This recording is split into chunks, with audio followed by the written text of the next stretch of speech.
Hey yo, good morning. Morning, yeah. Not really the morning, almost lunch break for most of you. But hey, good morning, guys. Yeah, I'm there. I'm late, but I'm there. This morning, my dad was home, so I had a quite a long chat with him, took a coffee and everything. And then I was like, you know what? I'm already late. I'm gonna Mr. underscore Lee 17 is looking for more power for the last 10 months. What's Morning. up? Merci Steven, big love, let's go! Dis-moi, man. Merci, merci, merci. Late, ouais, oui, Gab, je suis late, j'ai le droit. Hey, what's up, guys? Ben oui, merci. Hey, morning! So, yeah, basically, I just took my time to take a breakfast, and I was like, you know what? I'm gonna eat right away, drink a coffee, and then I'm gonna go in the garage and do a big ass stream. So I'm probably here for the next like 4 hours or so in the garage instead of 2 or 2.5. So we're gonna try to get some job done this morning.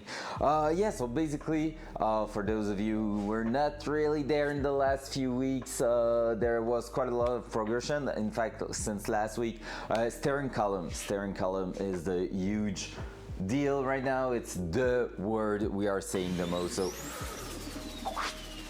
Oval underscore Kento is looking for more power for the last 18 months. Let's do 18 mois progression. de la part du frère. Merci Gab, let's go! Progression! So, merci beaucoup, guys. Pour de vrai, c'est malade, c'est malade. J'espère que vous allez bien. J'espère. Ben, Gab, hein, on s'est vu hier soir, fait que not too bad. Puis tout a l'air de bien se dérouler, tout ça. Papa devrait passer dans pas long. En fait, il doit être rendu chez vous, puis vous l'écoutez ensemble en ce moment. Hey, hey, big brain, five heads. Fait que. Ah, il vient de partir. Ah, close. Fait que, good, ben c'est ça. Fait que beaucoup de progression en ce moment. So yeah, basically, power steering is in. We did the half shaft yesterday. It's not perfect yet, and it's not lining up with the power steering. So this is what we're going to try to tackle down this morning, basically. So I'm gonna go right there, and we're gonna work inside the car.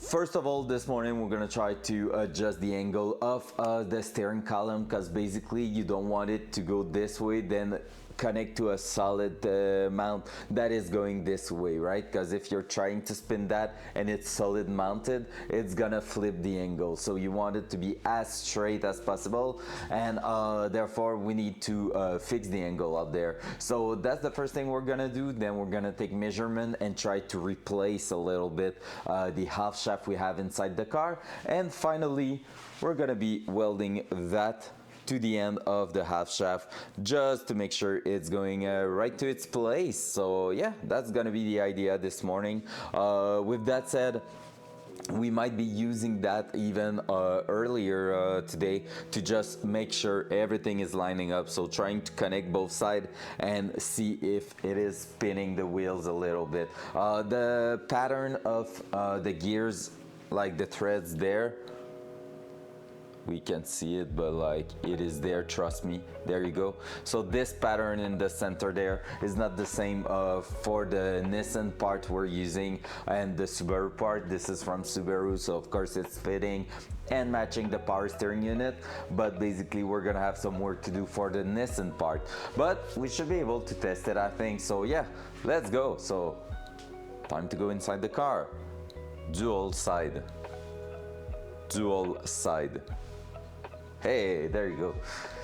So first thing first this morning, and I'm gonna bring already a bunch of stuff for that. Oh my god, please don't be stuck there. All right.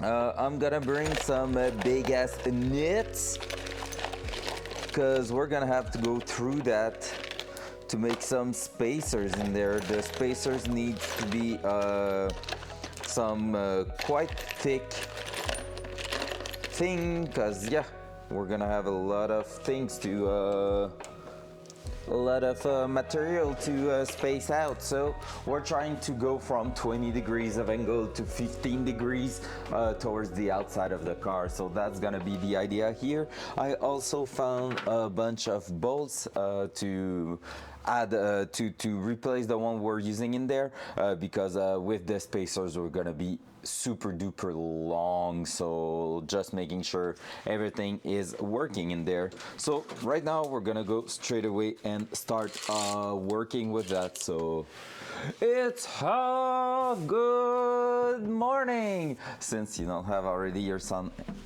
And I forgot to add it to the bot, so even if you're redeeming it during that stream, I cannot add it. I'm gonna do it for you. Ayaya, ayaya. That's the best I can do this morning.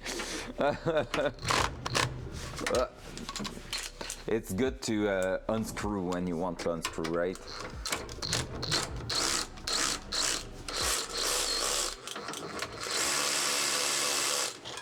All right, so there we go. So basically the idea here is gonna be to push that towards the bottom and see how our bracket is working here. It's preventing it from going too far down. That's crazy. Boo! Refund! What? Oakfan 727 cheered X100. Oh, Hawk, thank you so much. We have a hype train! Hype train, let's go! Thank you so much, guys. How this is so cool. How come we're starting the day like this? I love it.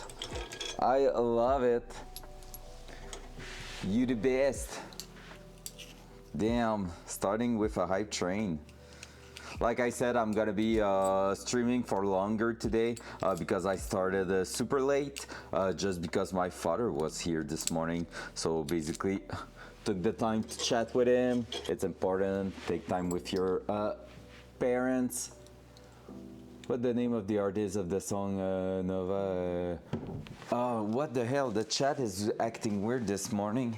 I cannot see the full message. What? Let me do that. It's Fred's, by the way. I've been looking for it all day. It's Fred's, F-R-E-D-Z. Or Z if you're saying that this way. But I prefer Z.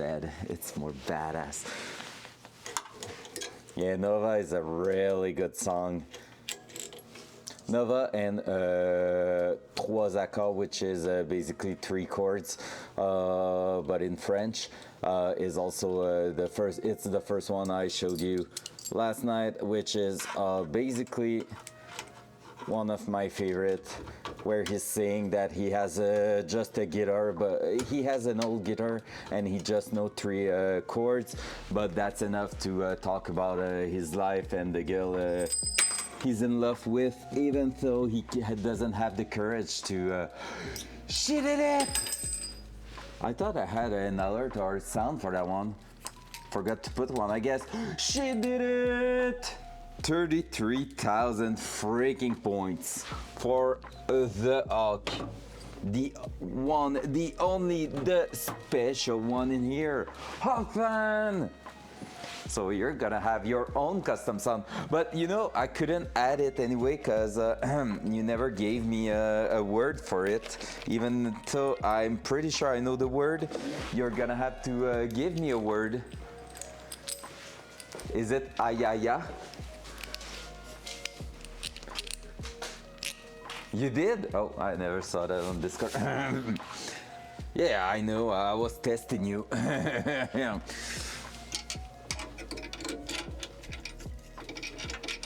Let's just try that here, like that,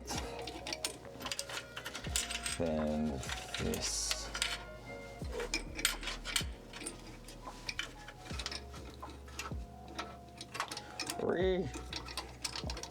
It's not working as planned. There you go. Then one last, that's a sandwich.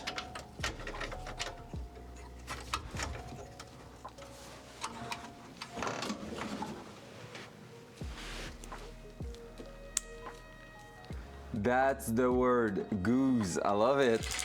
See, I would have put the wrong word with that.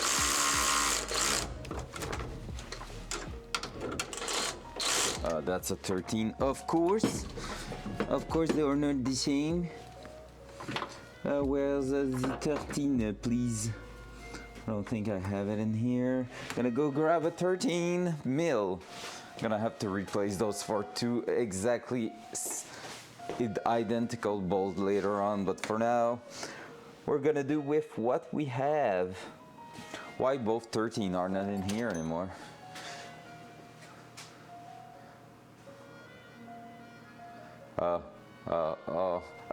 Don't judge me, okay? I'm doing my best. So wow is the word. Oh my god, no. You're gonna say wow all the time. I should put, oh my god. I should freaking put also a vocal command every time I'm saying wow.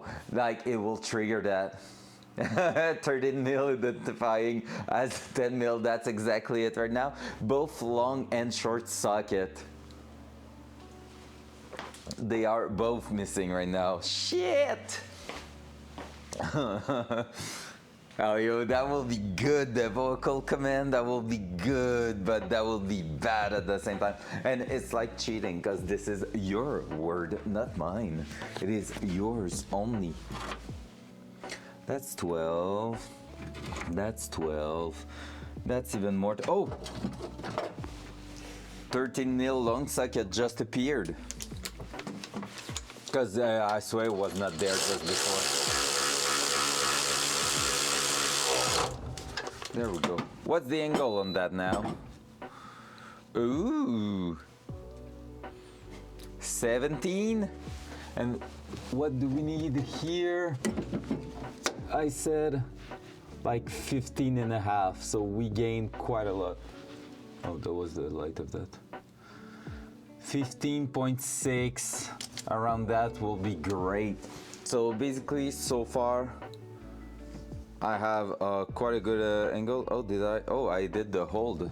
So 15.5, and here, if I'm pressing that, doing that, this is where we're at. So 2 degrees to gain there, and we're gonna be pretty much right there. So let me try to find even more washers. That's gonna have to be replaced by something a little bit better than what I'm using right now. But for now, that's doing the job. Ayaya, ayaya. I can't wait to put that song, not the song, not the entire song, just the sound. The sound is perfect. This is not exactly the same thickness, but this is. Alright, I think I'm gonna need at least 3 or 4 washers on each side, which is not great because I don't have a lot of them anymore. Like, where the hell? It's just like I've been using all of them. Can't believe that.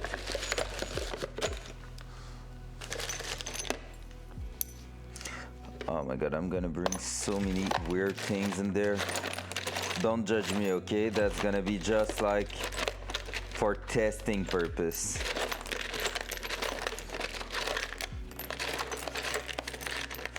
It's really not intended to stay like this. I swear.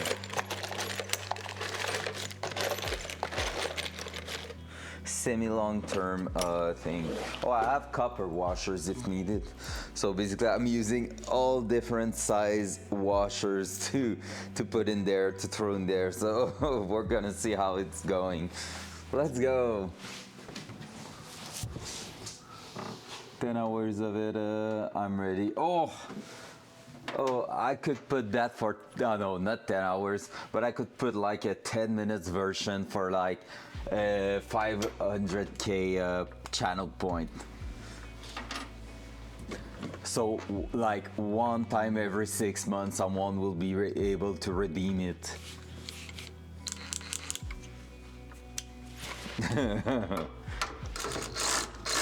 Oh, I could put for like 100k or 150k channel point a free random sound trigger. So basically, someone could like save his channel points so he could buy that and have infinite random sound with that.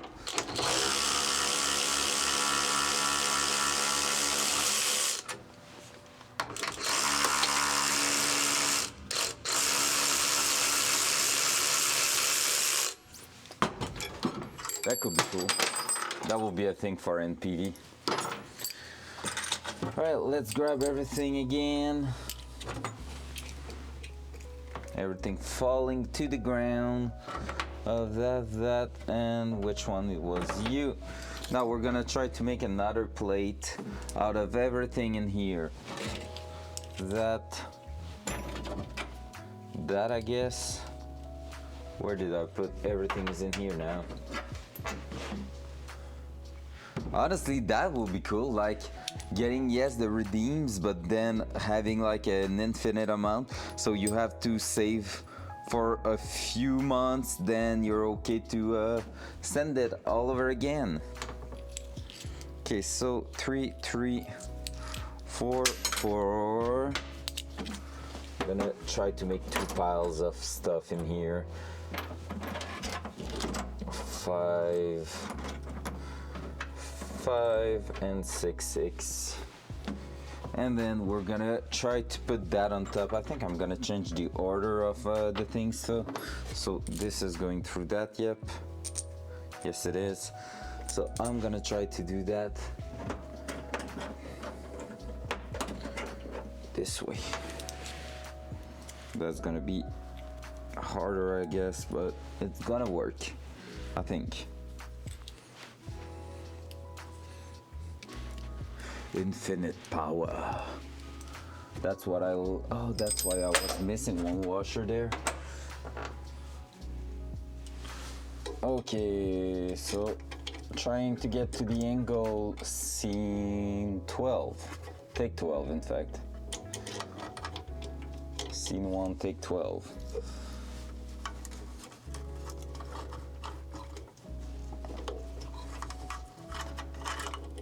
No.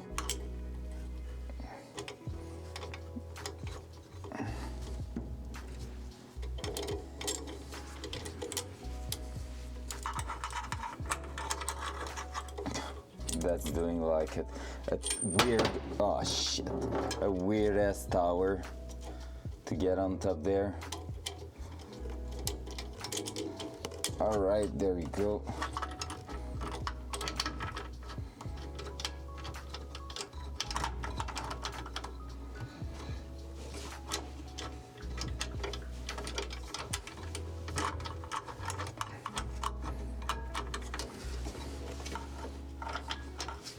Come on, just need you to stay in there. There you go. Oh shit, I thought it was connected now.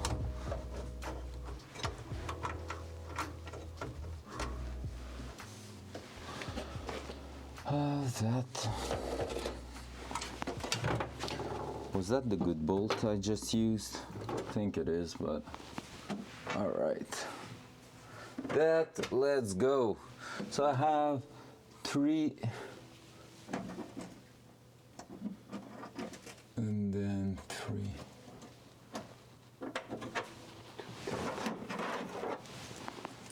That, then that. All right, so doing the same thing here. That's not the easiest thing to do.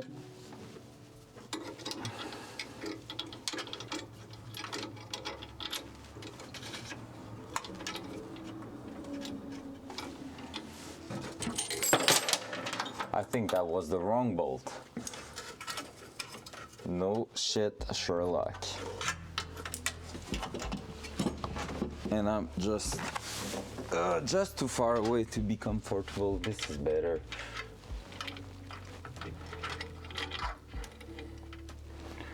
Pump, pump, pump, pump, pump.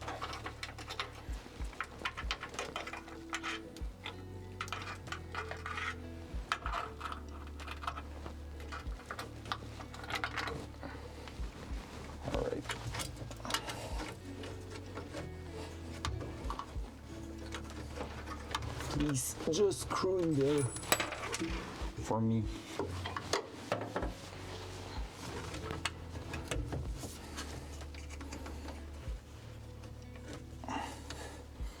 I cannot, it's not going high enough. Shit.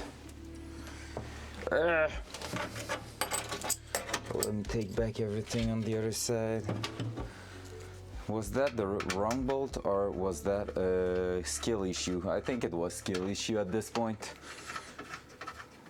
because this is threading in place.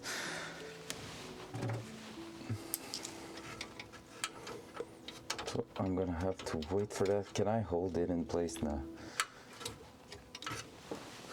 Gonna be removing one disc and try to get that to thread. That was not what I wanted. All right, it's not threading, shit. So we're gonna do the other side again. Well, that's not going to be easy.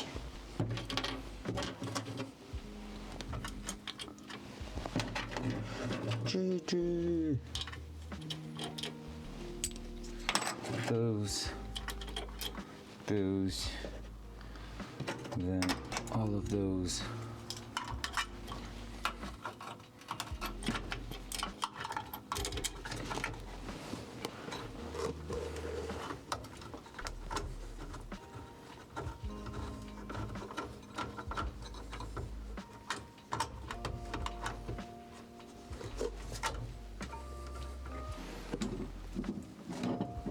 All right, let's try that.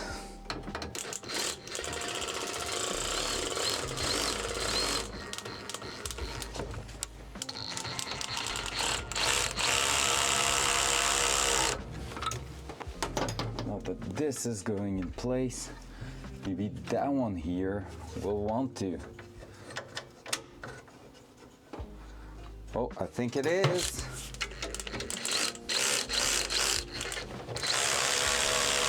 Or maybe not.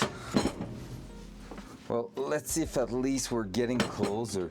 Is this a bit longer? I think it is.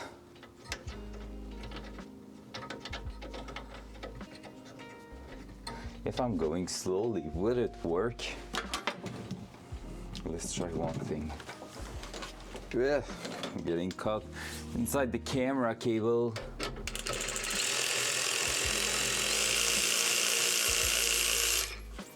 Go. If I'm putting that other one there, this seems a bit longer. Is the threading on top?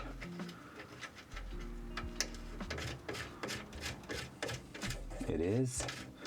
Well, this one might be the savior.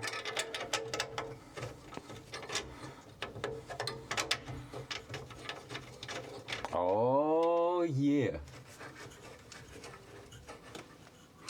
I think it is.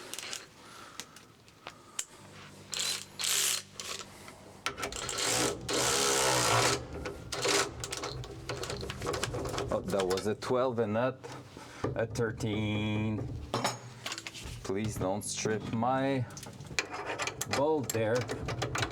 You silly goose, like Hawk will say.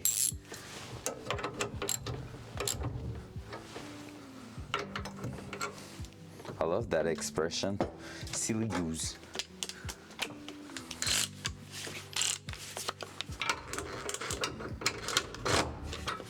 There we go. What's the angle now? Time to ask the magic tool.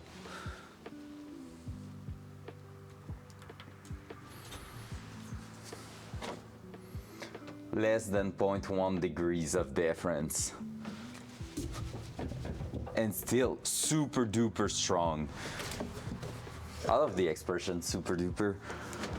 Boom. So this is what we have, and if I'm going back at the back here,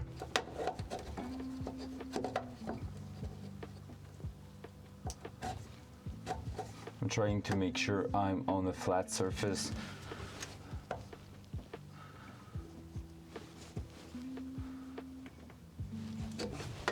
I just got the exact same result. I'm everywhere between 15.5 and 15.65, which is exactly the same thing. So now we are having the same exact angle. So that means for those who don't understand why we're doing that, is because basically when I'm putting my steering wheel on top here, let's imagine this is the steering wheel's going on top of all that. Basically, this is going in a certain angle towards the output of the car, the outside of the car, right? Well, like I was saying, if this here from the steering wheel to the back of the engine is not the same angle as the solid rod we did, the solid shaft we did yesterday and in the last few days, well, that means it's gonna try to pivot on itself, and basically it's not going to work. Like the wheel's gonna get stuck, or you're gonna have a clunky noise, or you're gonna break something.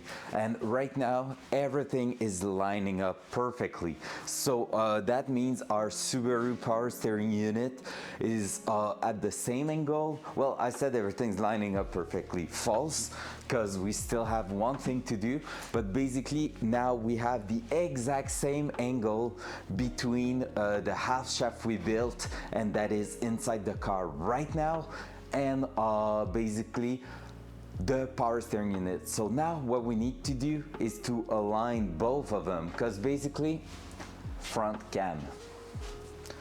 Basically right now, if this is the power steering unit and this is what we built, they are kind of lining up like this, but we have to also make sure they are not offsetted like this or like that.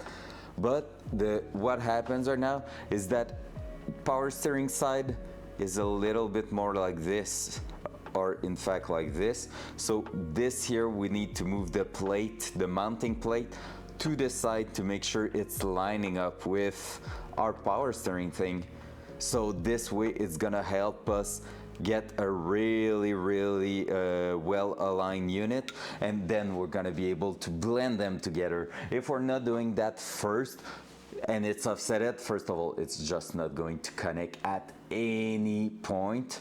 But even if we were just a little bit close and it was not lining up perfectly and we successfully connected, we will go and have to force a lot against the steering at some point to pass that angle. So like that shaft is pivoting 2.5 to 3 times over itself, turning from one side to the other, and basically that means every time we're getting where it's not well aligned, it's gonna force, and you're gonna have to pull more power through it, which might end up in a failure in the system. So with that said, I'm gonna grab the cell phone and take a look to what we have right there and try to see how to take the measurement of that. So let me just first of all take a little picture of that. Instagram stuff. Seems like I need to take more of it.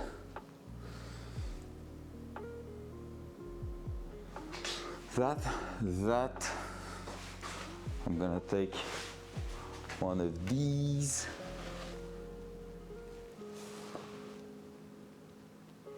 There you go, easy.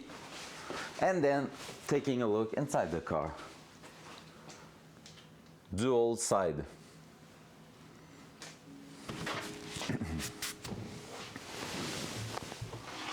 All right, so here, there.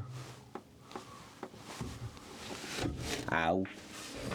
So I'm trying to figure out if we are too high. I think we're a touch too high at the back there, and then we're gonna have to move it to the left side, almost like it was, which is not the ideal scenario, but might as well try that and see, because maybe something was modified earlier and we didn't know that.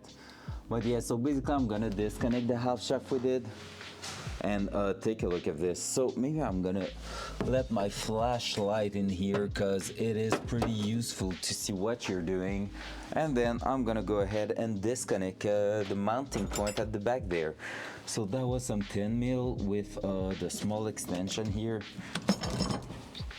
That was just bolted with some basic torque.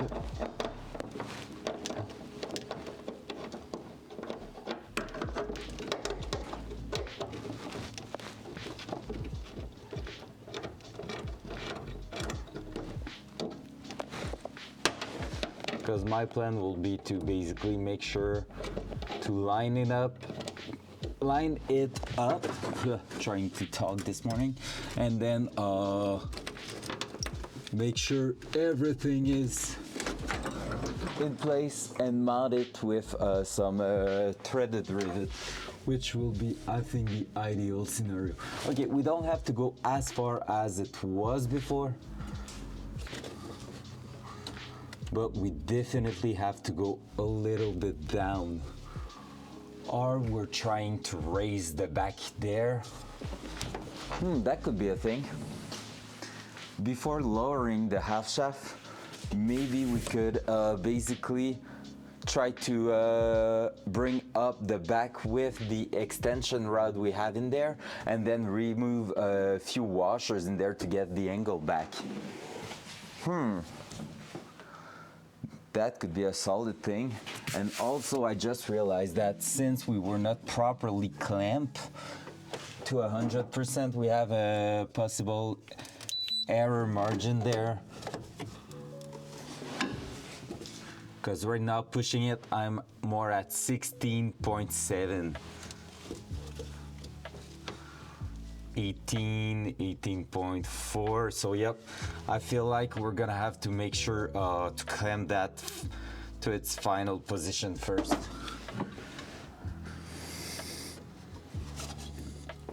And that final position will be somewhere like that, because we are lining up. Are we? Not exactly. That's gonna be hard to determine. Maybe the laser will come in the again.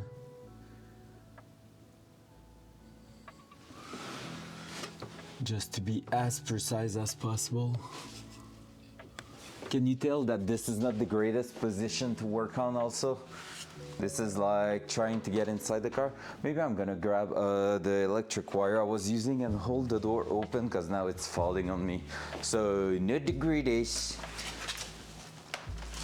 I was taking that red electric wires to basically just wrap around the handle and clamp it to the hoist. Like that. Like that and like this. Now the door won't fall on me again. Hold the door.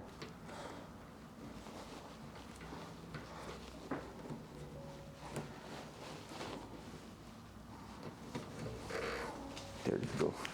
Doesn't have to be crazy solid, just enough so it's holding. So yeah, basically if you didn't follow what I just said there, what we're gonna do is use that little linkage at the back of the unit that we are using to support the weight of it. We're gonna try to shorten it because it's quite long right now. So we're gonna bring the back, ideally that's gonna bring the back of the power unit, steering unit towards like higher in the car, and then we're gonna be able to remove some washers at the front to adjust the angles. So we should try to align the height first, and then see if we can just go ahead and plug and place the plate at the back there. Because if we're doing that, we're gonna save the fact that we need to push down the mounting plate going through the firewall. So yep, let's try that. All right. So for that, maybe I'm gonna bring the car a little bit down for that one, because this is just a bit too high for me to get in and see perfectly. That means what I just did of holding the door will need to come out, because I'm gonna break the handle if I'm releasing everything right now.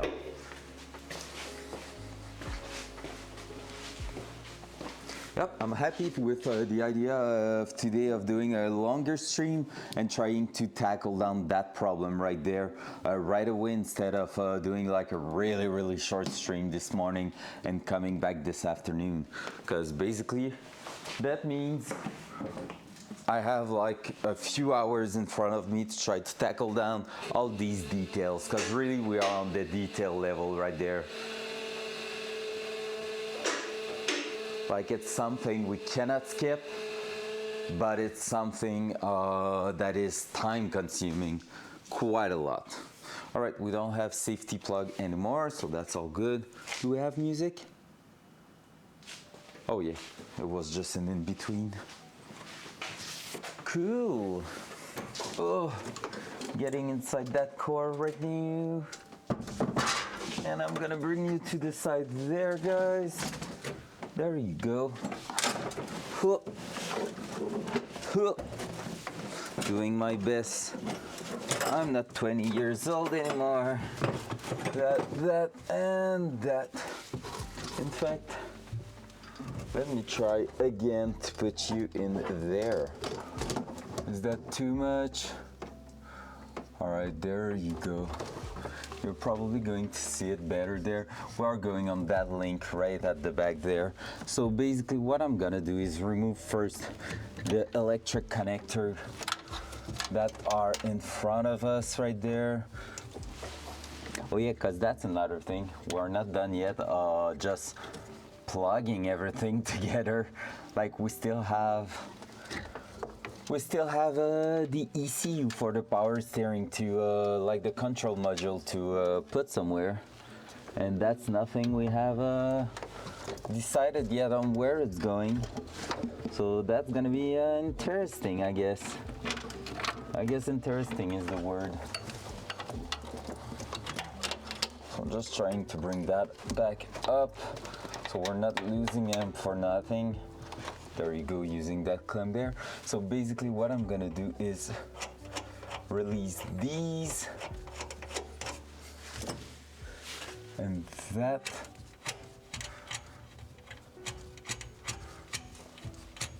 And then just with a key, I'm gonna turn that metal part there and screw it.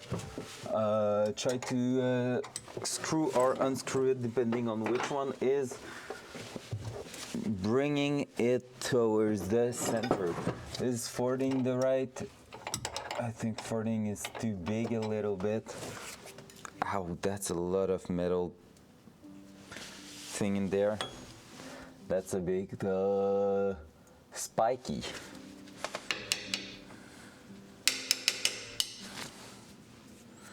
That's a lot of it down on the ground now. Perfect.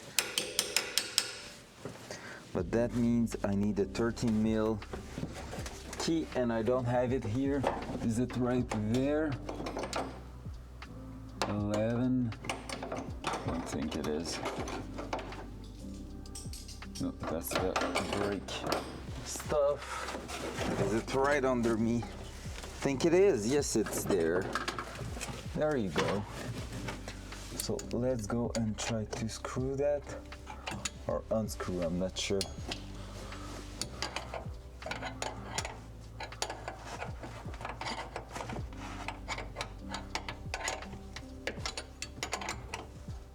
No, I think it's unscrewing that's gonna be our winner. Is it?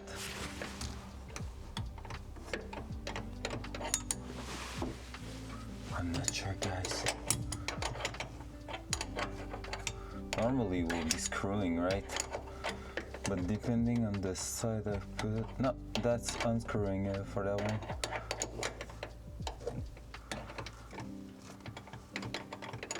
I'm not sure. Alright, let's see. One trick's gonna be really easy. Is to basically... it's probably screwing because that one I'm doing that movement there. It's coming towards the top. One trick's bring the nut close and see on which side it is hitting it.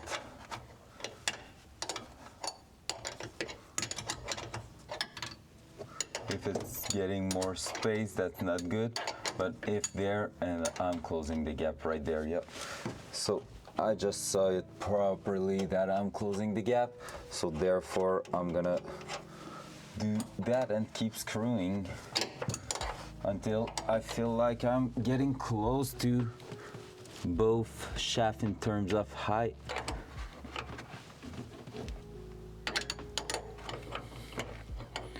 Same thing, I can add spacer between the mounting plate and the firewall to try to create an angle there, but that's not ideal because that is a seal.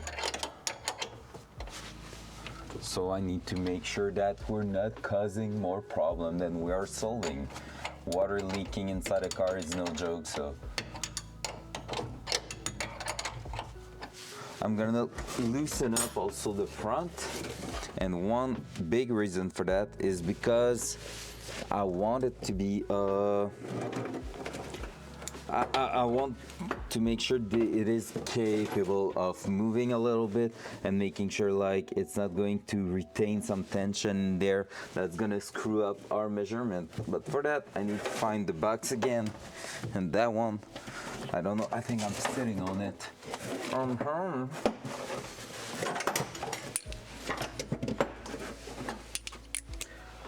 Pop, pop, pop, pop, pop.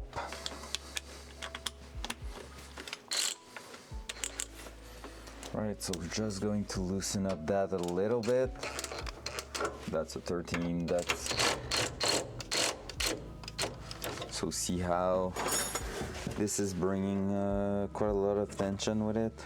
That's what we are trying to prevent. But we're gonna have to tighten it up again when it's gonna be time to take the angle measurement, because otherwise that's gonna be not okay. That's a 14, that's a 13.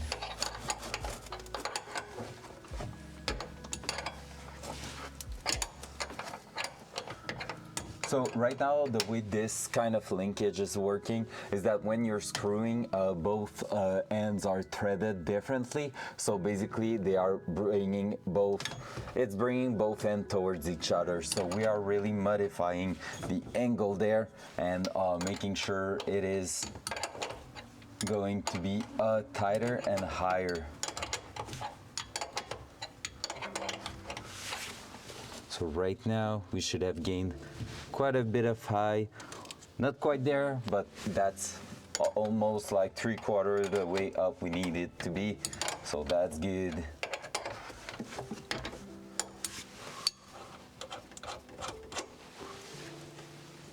Honestly, it's the first time I'm working with that kind of linkage, but they are just awesome. I really enjoy this kind of tech that, like, it's simple, mechanical, but it's just working. Like right now, we just added like a bracket at the top there and something just to hold it together at the bottom on the engine, on the motor, and boom, we have a fully workable thing. And yeah, that's pretty awesome, I think. Worst case, we will have to remove maybe the bottom because it seems like we're threading faster down there, so it was not at the same length when we place it in place. That might happen, but like, let's see first if I'm pushing that. All right, we're pretty much there, so I don't think we're gonna need to, because right now that's gonna be just, yeah, that's gonna be perfect. We are really lining up on each other right now. So if this is, I'm gonna try to push on the mounting plate, take my other hand,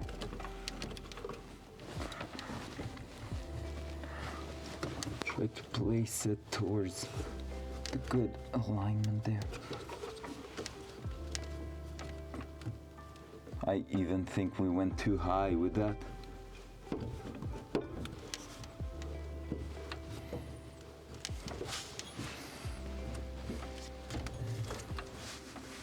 Yep, we went a little bit too high, which is awesome. I mean, That means we have all the possibilities we were asking for just by making something that's not fully rigid and just made of scrap metal. Like, it's just way more simple to adjust like this than having to create a whole new bracket, right?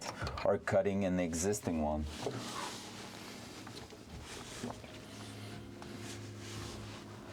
That's pretty much there, I think.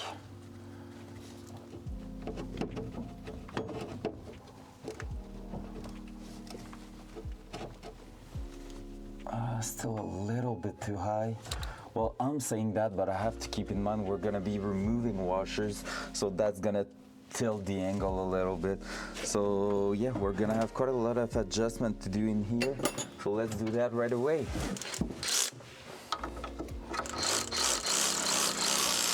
Because right now, just let us take a quick look on the angle, even though we're loose at the front. Can you see that? There you go. So basically we are at 10 now.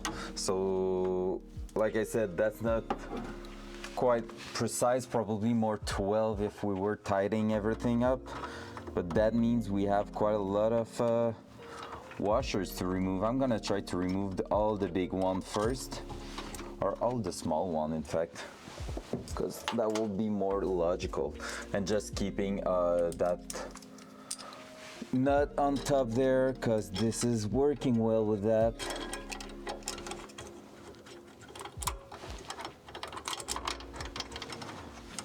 And then bring that up. So 4 big washers. Oh yeah, that's a 12, I need to remember, because right now I was about to screw that up. So there, that one's gonna be all these with that.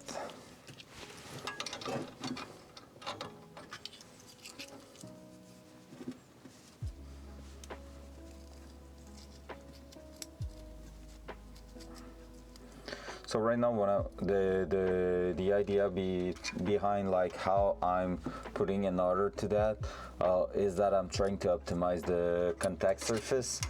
So that's not on the right side. So I'm trying to optimize the contact surface to make sure like we're not having something that's used less, but also not something that's not properly hold in place. Just like I realized that I might be changing the sense of that here, just because it will make more sense to have that flat spot on this side there, so it's not it's not getting too deep inside the bracket there. It's not trying to dig a hole. That will be great, right?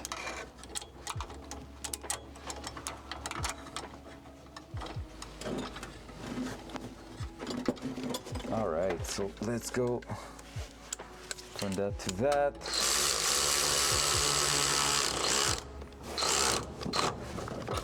There, put the 12 on there. There.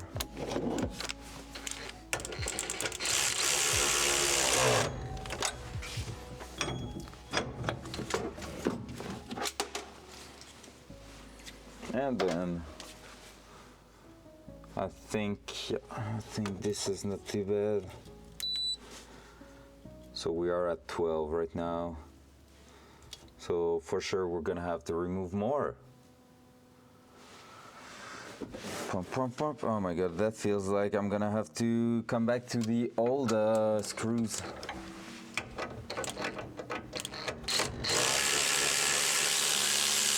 Honestly, being at 12 now, that means I can remove that big nut there and probably just go straight like this, but that's gonna be...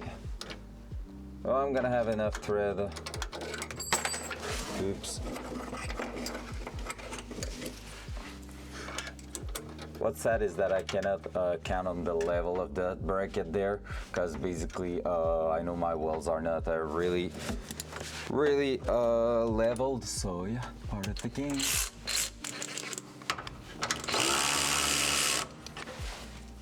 Gotta make sure to securize that first. I have to take care. That's a 12.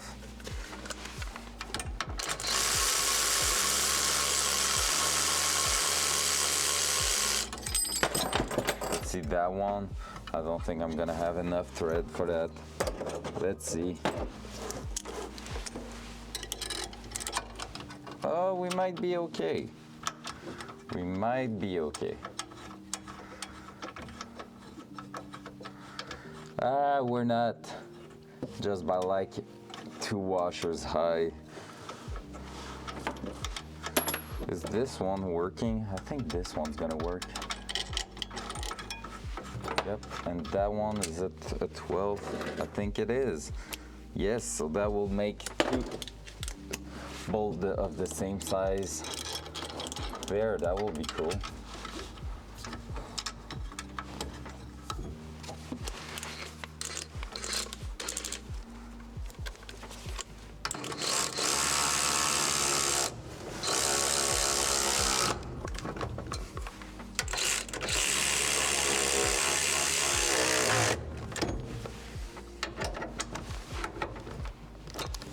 There we go. 14.2.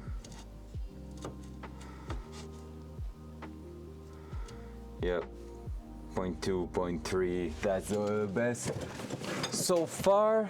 And now if I'm pushing that in place, what does it says? Oh, see, that created a bigger gap between these. So, oh, that's hard to tell. I feel like, yeah. All right, I'm gonna try to loosen up the half shaft we did and try to bring it closer to the power steering unit, which means that's gonna be easier to see if they are really lining up or not. So I don't have a 10 mil in here. I have to get out of the car. There we go. But I have a 10 mil in here there, so in fact I was okay. Just wanted to get out of the car, of course. Whoops.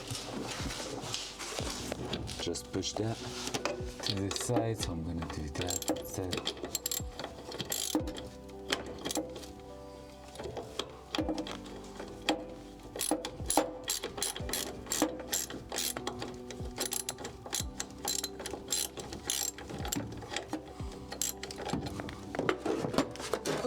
Okay.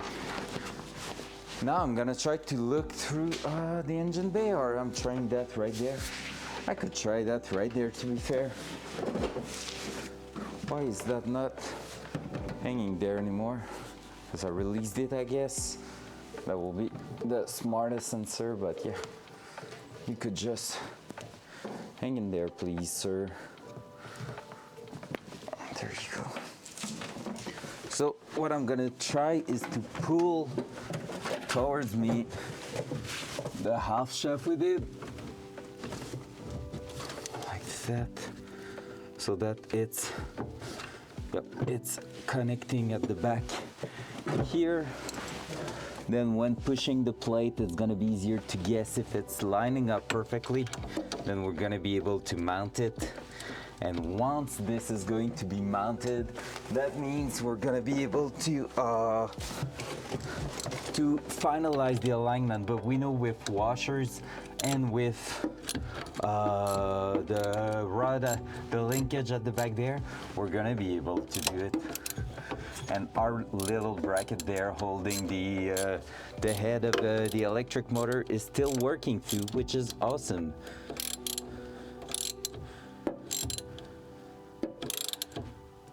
All right, that seems pretty good. So right now, if I'm pushing on the housing, oh my God, we're pretty much there.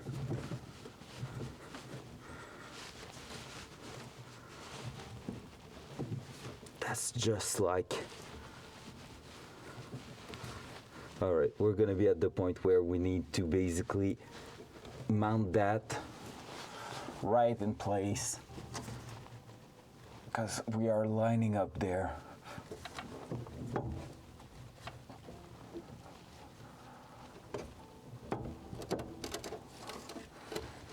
And what's hard is that on the other side we are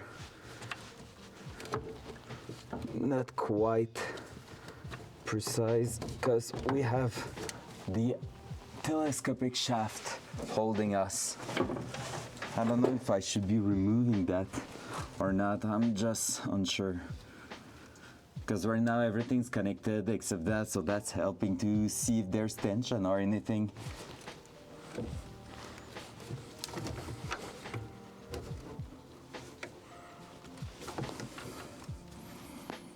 Just right there. Left to right seems good.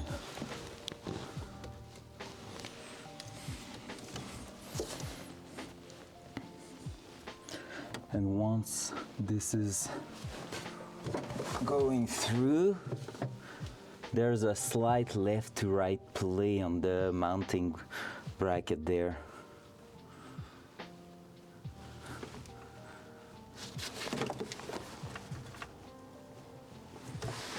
Or I'm even going further down and moving that.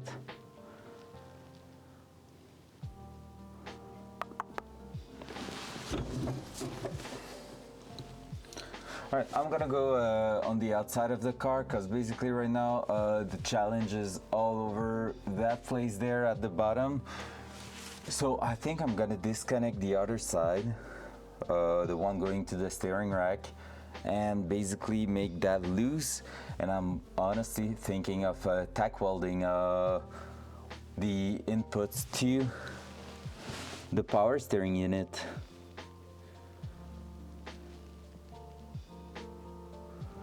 Because then that will mean, yeah, that will mean we will be okay to work on that entire thing there.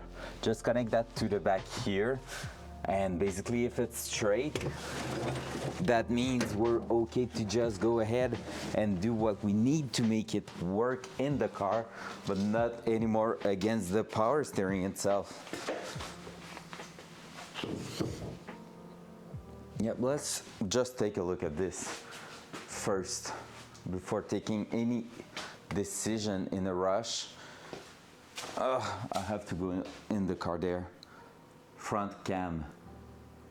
Making sure I'm exposing myself. Oh, feeling like a freaking old man. Oh, there you go. Whew.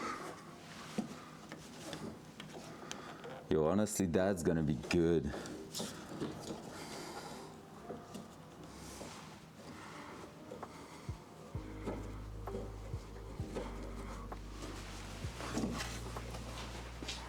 Yep, I'm pretty sure that's going to work.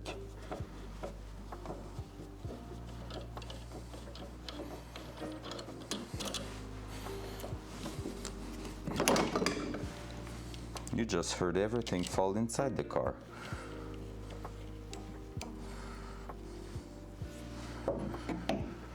Right. Oh, I have to get out now.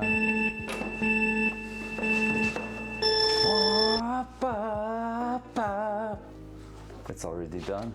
Yo, that was the perfect sound for the position I was in. Oh, yeah! I have to get up now. Oh, I'm too old for this. What's up, Val? Good morning!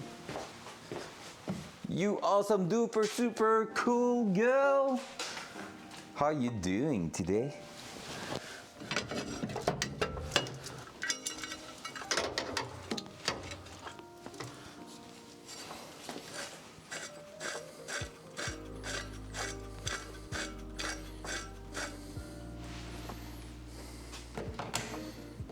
I need to make sure I'm not pulling on that because the idea is to hold that in here. There you go. It's just a reflex at this point. Morning. It's probably 12 something, yeah. I started super late, so I took my breakfast before this morning, and I'm gonna be streaming through a big part of the afternoon. Because that's how I'm feeling today.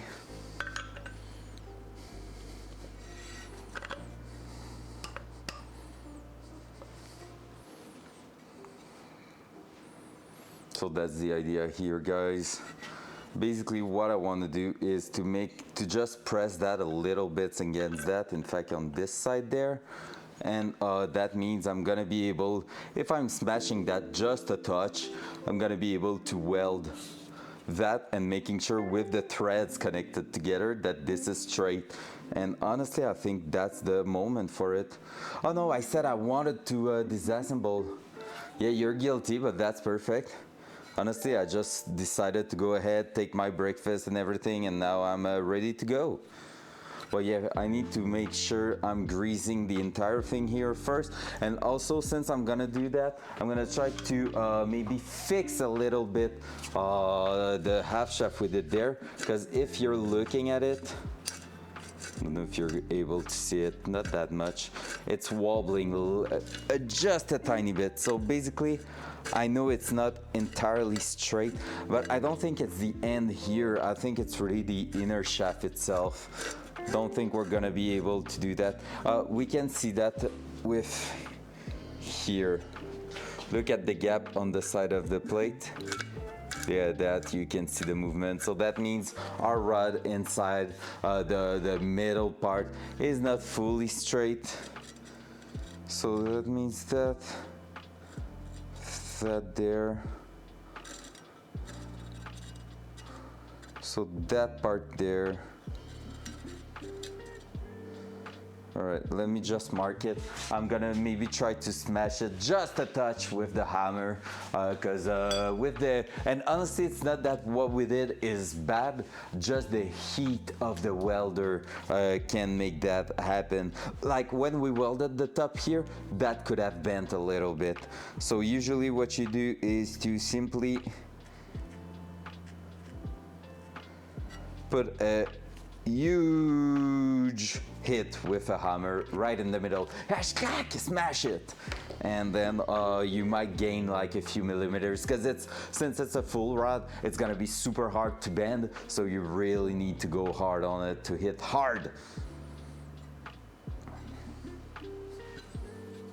I was to say such a bad joke. Oh, I was to say something that you cannot say on Twitch. Oh my god. Oh my god, that would have been bad.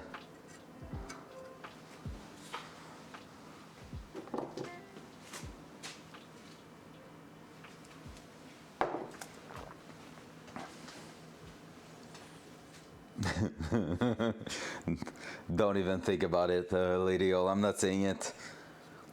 I can just tell there was the word wife in my joke. And we were talking about hammer and smashing it, and yeah. I'll let you go with the rest of it. All right, so after that little cringe moment, let's see what we're doing with that. So I'm gonna have to try to smash it there. We're gonna release the C-clip again and basically grease the center there. That's gonna be the last time we're opening it, then we're just reassembling it right away. So we're doing that, we're smashing it, disassemble, smashing, greasing, putting it back together, and then we're gonna tack weld our little end here on top there, and therefore it's not going to be removable again for a long time. But that said, we're gonna be able to connect that. See, it's already like going straight in place, and it is straight. Like, it's not even hard to make that part there. I'm gonna have to make sure it is, but yeah, this is just working. So this is the idea, and with that on top there, we're gonna be able to just go ahead and connect that to the power steering. And once this is connected to the power steering, we just have to mount the plate, and we should be good from there. And that's crazy. So let's do that. Let's remove the plate here first.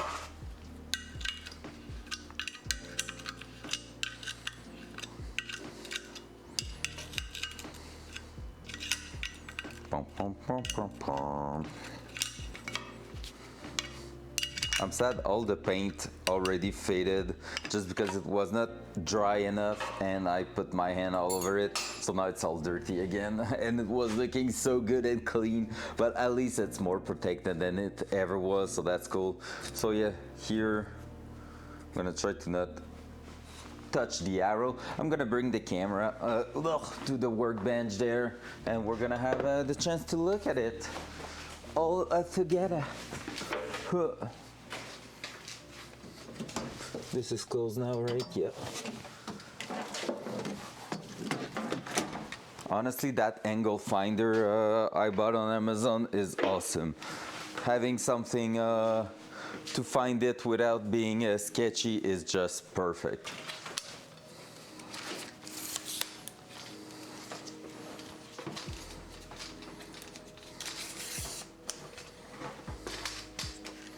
All right, there we go. Ready for another struggle on my side. Let's do that. Let's do this dual side. There you go. So, C-clip all over again. Removing it is not a problem. So we're gonna see if we have learned from yesterday, so when it's gonna be time to re-put it in place. So like that.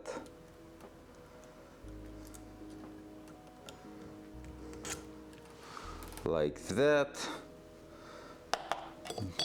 Let's put that there. All the spring system, let's put that on top here. And then removing everything. So now, as you can see, everything in here is already doing super well. Everything's working, so that's where I'm thinking there's a little bend in there. So we have the arrow, that top there will need to go that way, which means I don't know if we're gonna see anything on there. Probably not.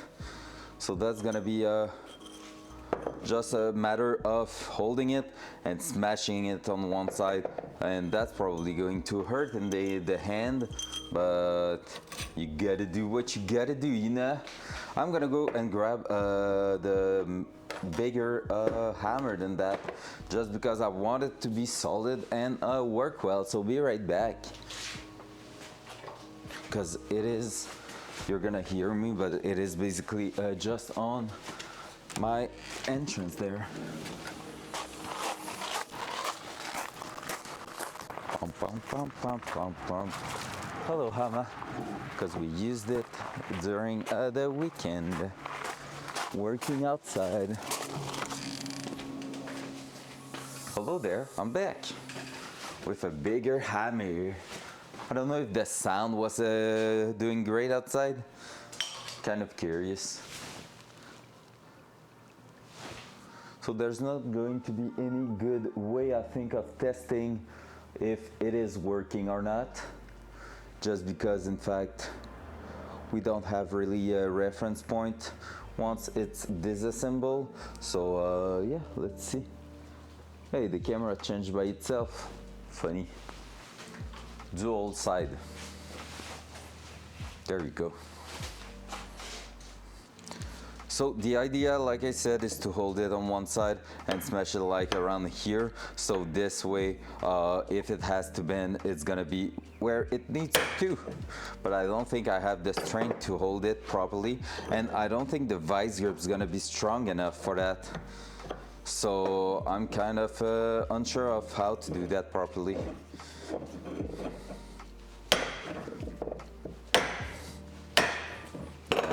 That's my arm taking all the load there. Because even if I'm doing that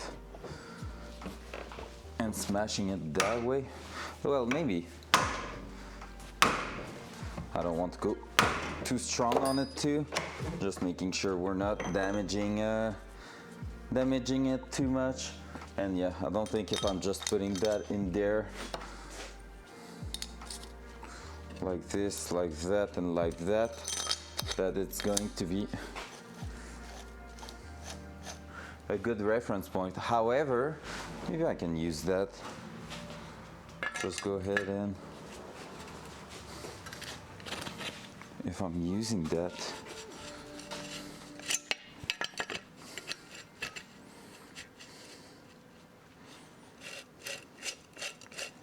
You know, it's still not lining up. We can see that. At least we can test it there, so we can try to make it better. You know what? It seems to have changed place though. That is good. It's like 90 degrees on the other side now. Let me grab a pen again and try to chase that. Like if you're smash it. Okay, conflicts, yeah, because I was outside in the gravel.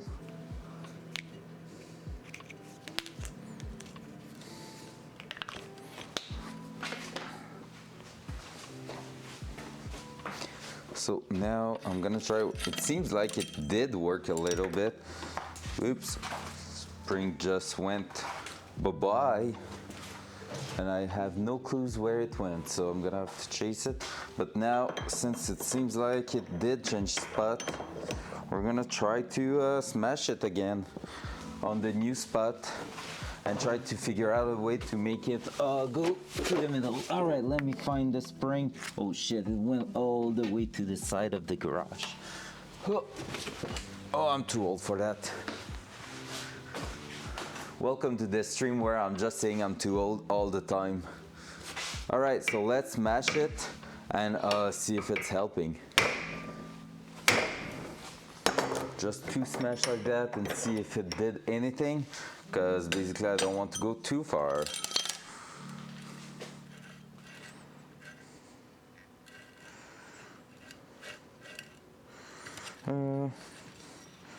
The hard part is to tell if I'm lining up correctly or not. So basically I could just do that and connect it properly there to make sure it's not wobbling.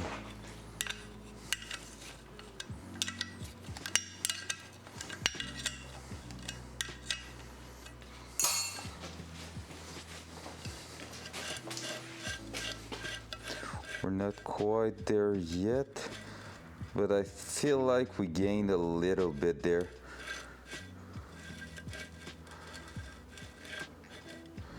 Now it's this spot here, so it turned a little bit, so maybe one smash would have been enough. Why the pen is always going back there? I'm marking it, but I'm not bringing it with me, even though we are working on the workbench, not over there. So basically now it's this side there. So I'm gonna remove that one. So that, let's do that. Then put that inside there. We're just gonna smash it one time this time. One good hit with the hammer. Hammer of truth. There. Hey, that's better. So basically what I'm looking at, if you're wondering, is that when I'm sitting that in place, I'm just looking where the gap is closing up top here, and basically the ideal scenario will be I'm turning that like this, and I will just end up seeing it being even all the time, like no gap closing or opening up there.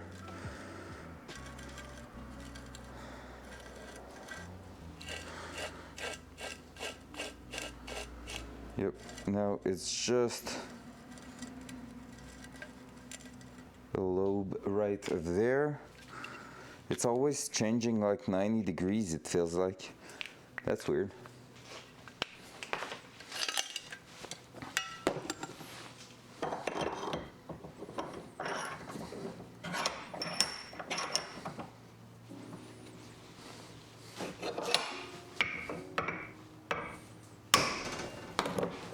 Don't want to smash it too hard, since it seems like it's changing just a tiny bit at all time.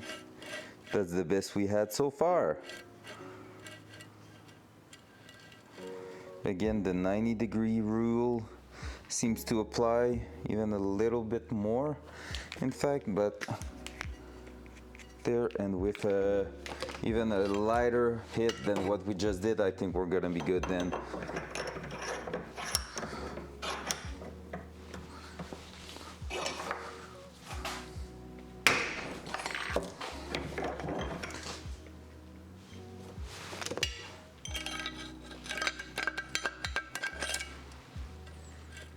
no, that closed that one.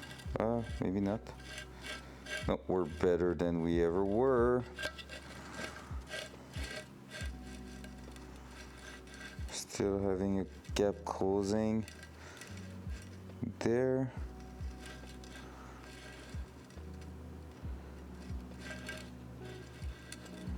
Yep, right there.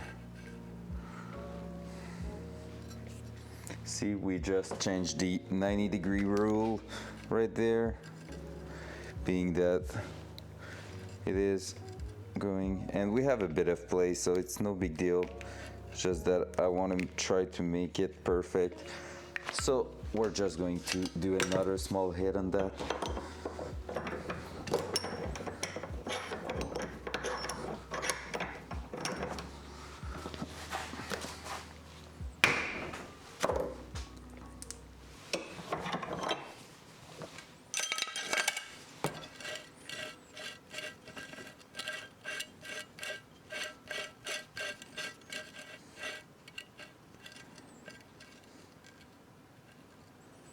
We're coming back to there. So basically, it is better, it's not perfect. I think I'm gonna try one last time right there. Not even need a mark. I don't even need a mark or anything there.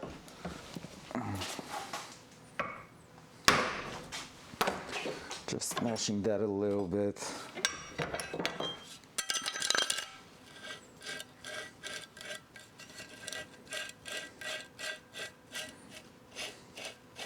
Yeah, we're better than ever now. Yep, that's straighter than it ever was. Good. So we did improve that. With that said, now we're gonna grease the entire thing here, so we're gonna prevent rust from getting inside there, which is quite a good deal, eh? Like, it will be cool to preserve that quite well for the future. And we're gonna close that for one final time. So the half shaft is gonna be condemned like this for a while. In fact, I'm gonna grab more towels, some new one, and the grease gun. And where's the music? Hello there, YouTube. Stop for no reason.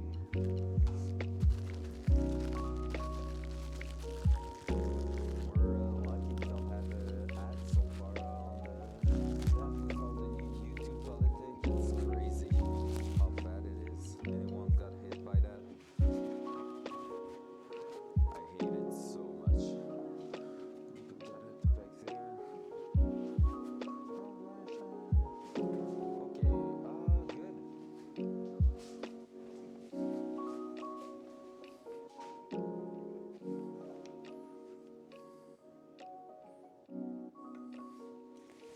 So I'm just going to blow.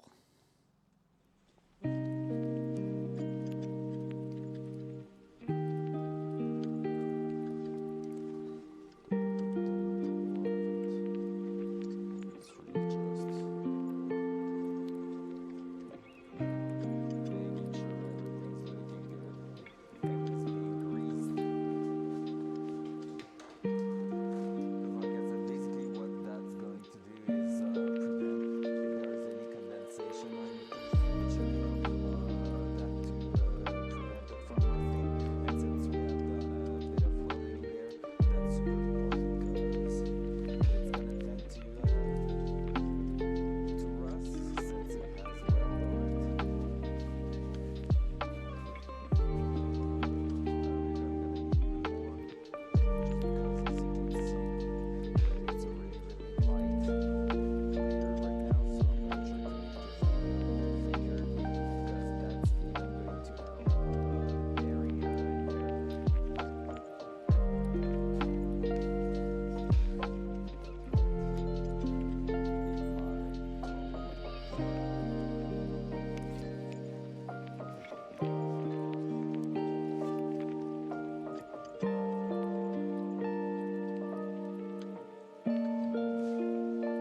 try to put that in the joint there, just because I know there's quite a lot of welds in there. It's gonna be easier for us to just do that.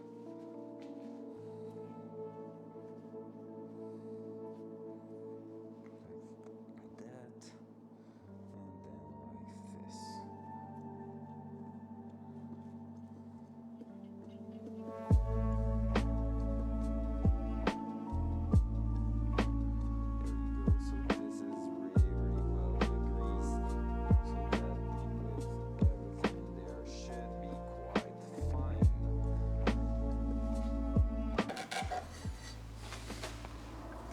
Because right now I just did something I didn't want to do. Oh, I forgot one part, right? Is it in there? Oh, it's in there already. Good. So there you go. So there's grease all over the place there, in there. And now it's gonna be re-adding everything, the C-clip and all. So washer, spring, washer, and then the C-clip.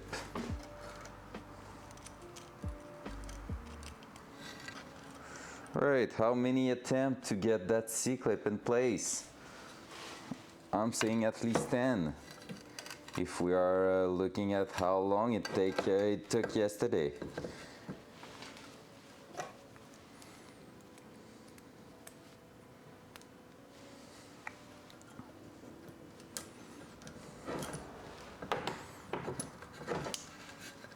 Yeah, now there's a bit of grease at the bottom there. That's not ideal, but yeah.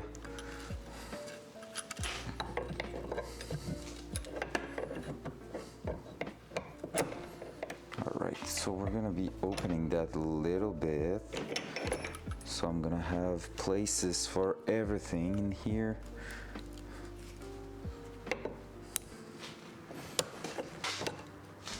Oh yeah, and that was the hard part yesterday. Trying to push that C-clip on top.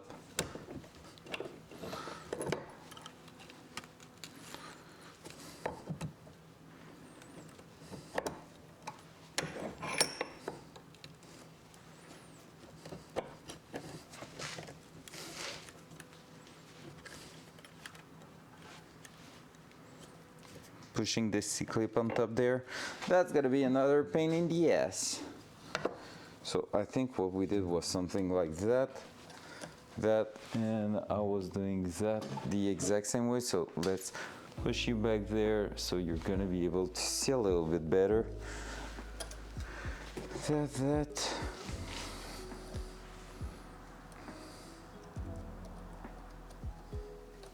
Oh yeah, and I think I used the plier to push on one side of that.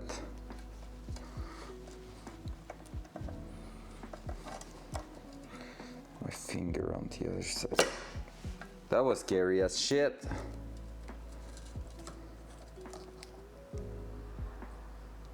Come on, stay there.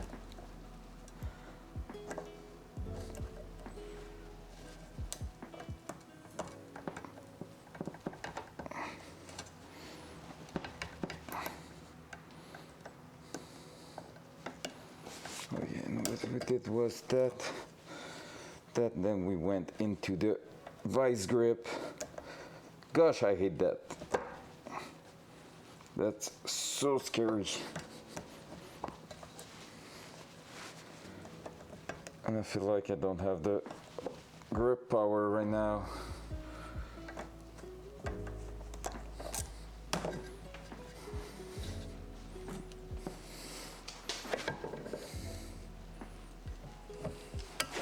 No. Ah shit, it went out. So close to perfection yet so far. Okay, that was like third attempt. Let's go. That's no big deal, right? Easy peasy lemon squeezy, like they say.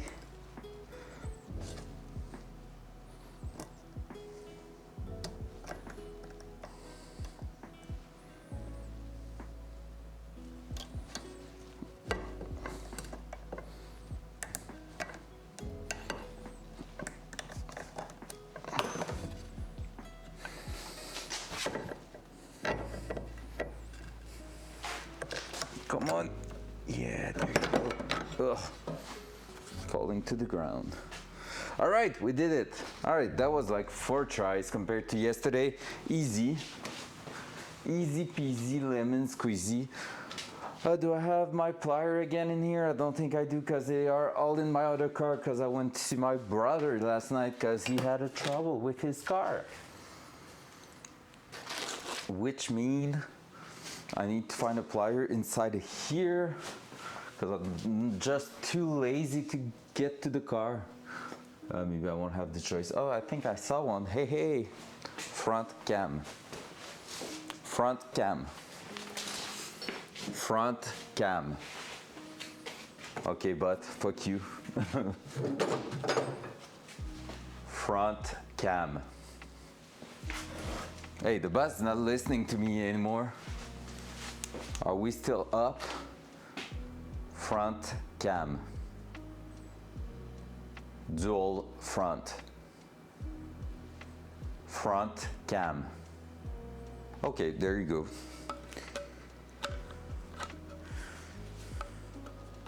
I guess I just needed to articulate.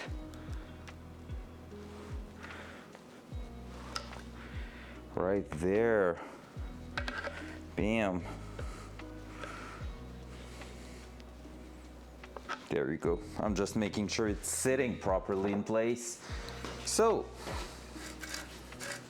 now we know everything is greased, everything is working well. We're not perfect on the smashing, but it's way better. So that should just make it work correctly. I'm losing an earbuds again. They are hard to, they are hard on me this morning. Just wait a sec.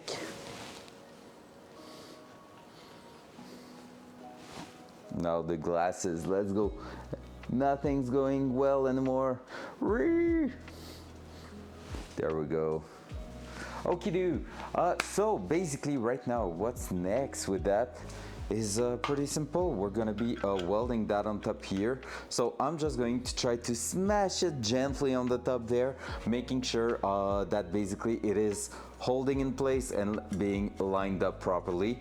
And that, therefore, we're gonna be able to just weld 2 tiny welds in there. First of all, I'm gonna remove a bit of the raw material on the surface because you can see it is pretty dirty and not good looking. It's not really shiny, so we're gonna bring a bit of shininess in there just to make sure we're able to weld properly through that. So yeah, loud noise.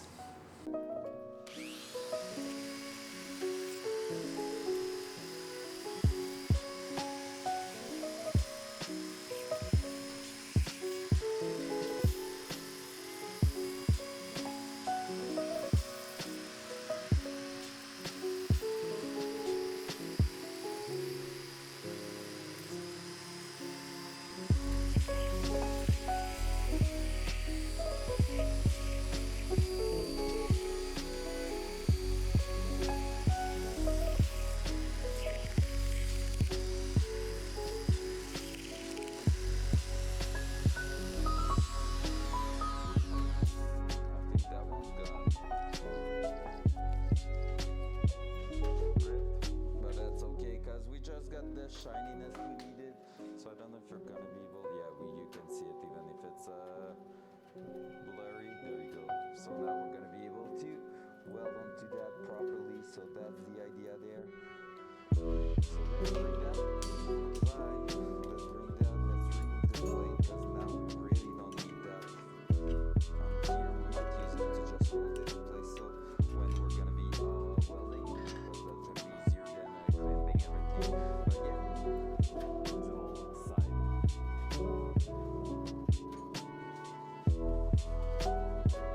So like I said, the idea right here is really to just put it on top there and gently smash it, making sure it's trying to go straight.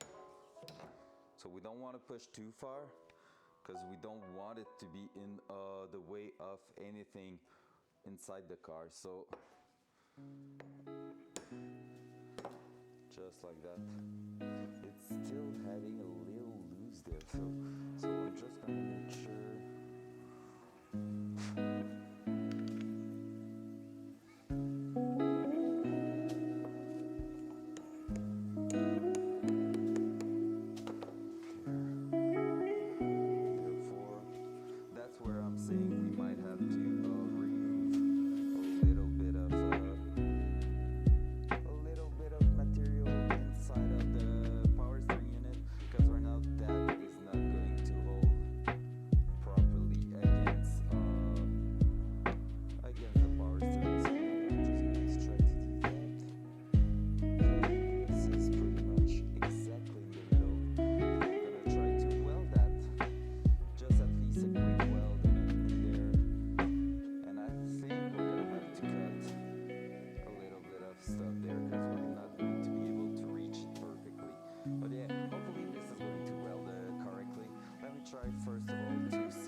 Hey.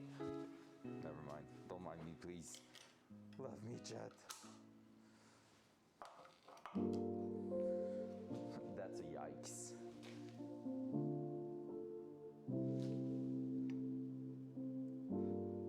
So I'm just trying to make sure it is centered. There you go, that seems pretty good. And we're just going to tack weld it anyway, so we're not going crazy with that. Where's the gloves are over there, the mask is over there, so yeah. Just going, well, just one glove it seems, the other one's on the workbench. Like I said, is that it's going to help us line everything up, make sure we are putting the plate against the firewall in a really just straight line. Because if I'm not doing that right now, basically we're gonna try to align everything and nothing's gonna work properly. If from the back of my unit it's already mounted together, then I just have the plate to slide to its place. That's gonna be way easier to mount it in the really right spot. Not guessing which one is the right spot, right?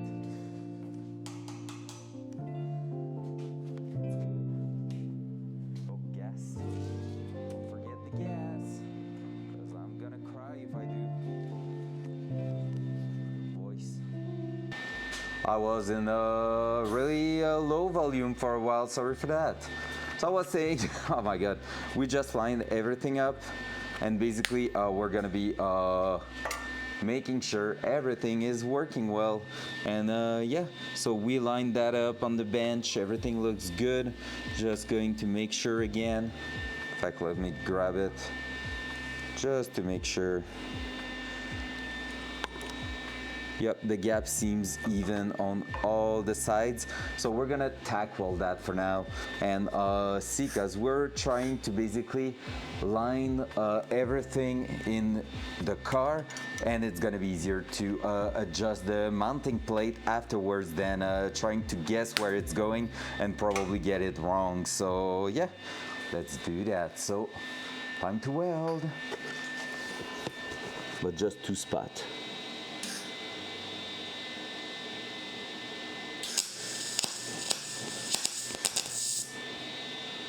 One spot, then I'm gonna do that. Shit, that's not what I want you to do.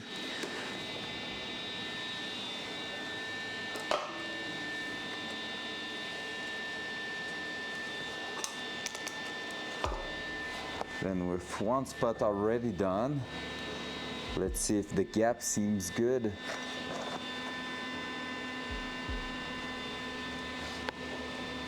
That seems not too bad.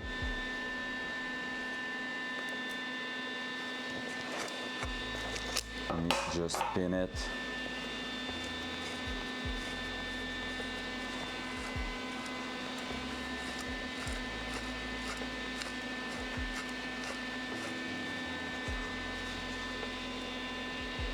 I'm gonna have to readjust it just a little. Fun fact, the heat made it go towards the welding and not the opposite. Just like it did bring it closer to the welding spot than anything else. Smaller hammer, and then we're gonna do something like that.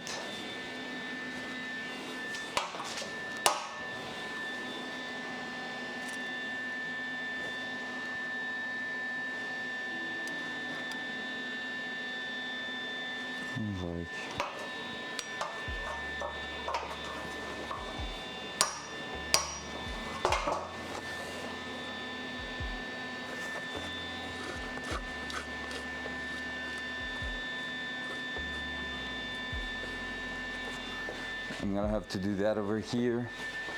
Dual side. Dual side. There you go. So workbench.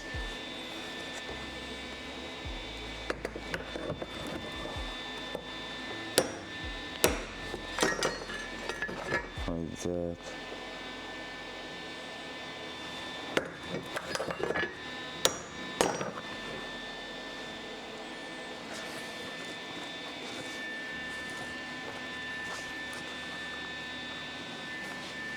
it's hard to tell.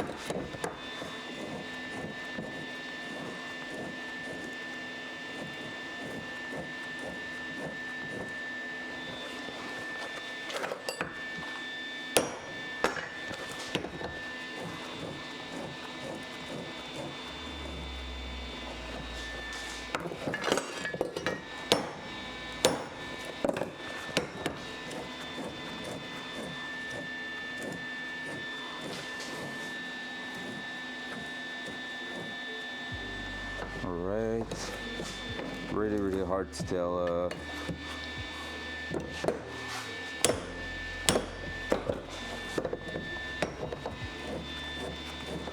That's better. Not perfect. Still on the welding spot, I guess. Yep, but that was better.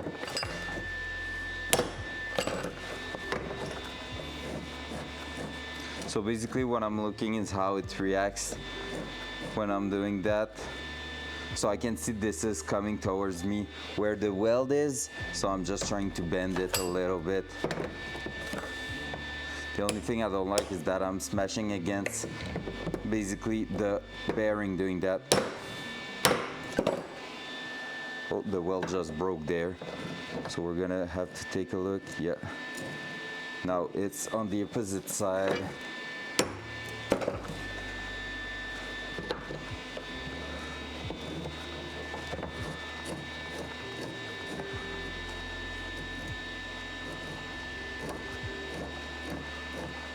Now this is looking like the best it ever has.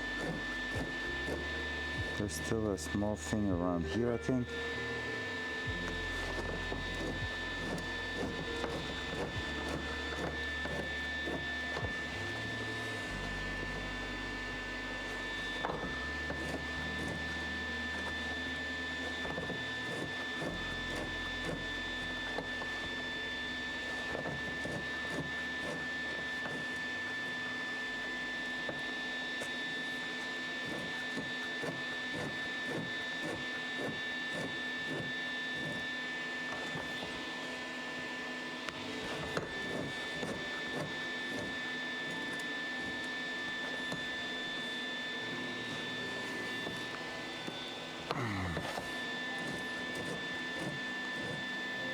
That's so much adjustment, damn.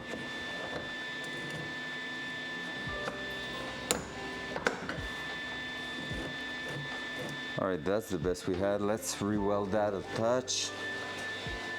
All right, I'm gonna try to weld that right on there without even asking anything.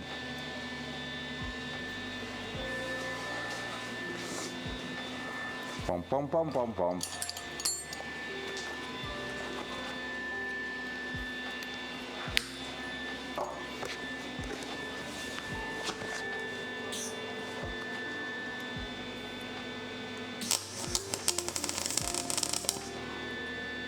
There.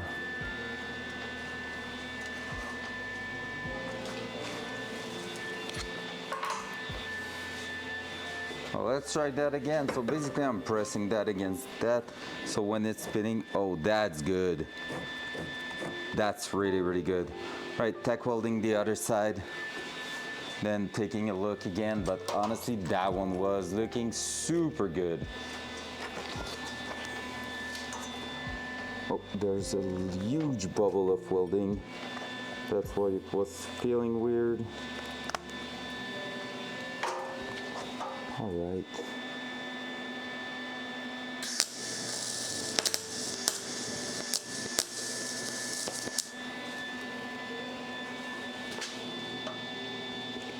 Did you tack weld that? Yep, the weld is there. Not the greatest weld, but it's gonna work. Yep, just fine. So normally we're done with the tack welder, and that means everything should work well. That's really good. All right, I'm happy with that one. Was worth taking the time right here on the workbench. So, front cam. All right, so that means we can now throw that inside the car and pin that to the power steering unit. Then we're gonna have to see how we're trimming everything in here. I think we're gonna be welding the 3/4 there and then cut the back here or something like that, but we're gonna have to see for that what we wanna do. Or maybe I can just cut in an angle, yeah, because basically right now it's gonna be hard to weld it all around due to the gap going in the center here in between. So I'm gonna cut those 2 ears and make sure I'm having space to weld it properly. But first, let's try that inside the car. This is the important part. Plate is over there. Let's grab that. And what I'm gonna do is also to basically leave everything loose, so I'm gonna be able to push it like this, place it in the car, and then bring it to the power steering unit, which means we're gonna have for the first time the unit controlling our half shaft and be able to test to feel it. So let's see, let's go. Mounting plate there, that's gonna work. All right, that's the camera I need to, it's the camera I need to bring back. Let's put that here. Because once this is done, I can just make sure I'm extending it to exactly where I need it to be. And then I'm gonna be able to, yeah, basically I'm gonna be able to match it on the power steering unit and to the firewall and mark the spot and just put some rivet through the firewall, some threaded rivet, and bolt everything together. And that's, just saying it, it's feeling awesome. Awesome, I swear. There, we're gonna bring you through the other side because the cable was in my way last time we were inside, so that's gonna be better like that. That dual side. There you go. Oink. So we're going somewhere there at the bottom. Camera might change alone, it just did, I think. But yeah, basically we're gonna move at the bottom there. You can see the part we're working on right at the bottom. So let's go. I'm gonna grab one sip of coffee. The final sip of coffee. Then I'm gonna do that. And let's move inside. Pom, pom, pom, pom. So with that said, this here should fit right behind there. But first of all, we're going to put the mounting pad in there so that we don't have to care about it later on. And bring that behind the pedal. Then at the top here through that. Boom. Are we in the right direction? Yes, we are. Just not exactly where it needs to be. There you go. There.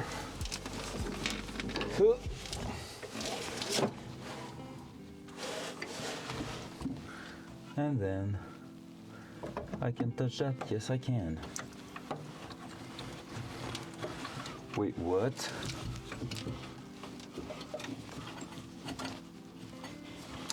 Okay, no.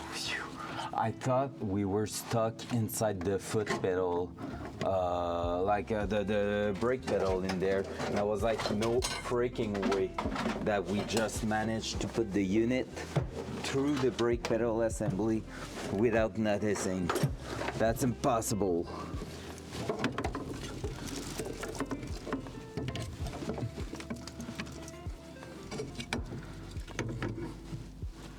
Oh, like that, like that.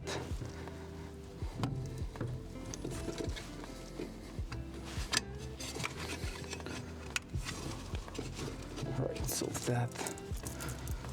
Right, we're almost there. Oh, I just tucked. At the back of it,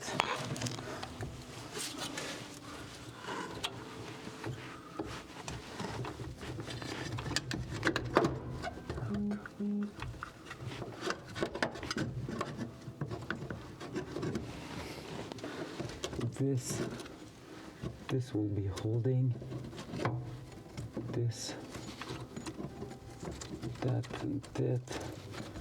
Just need that to be somewhere else.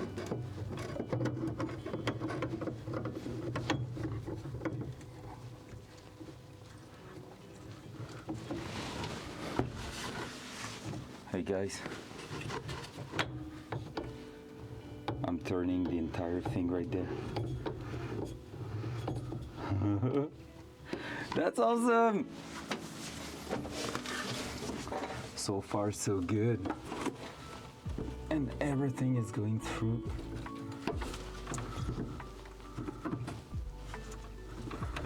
Just that we need to make sure we are connected properly.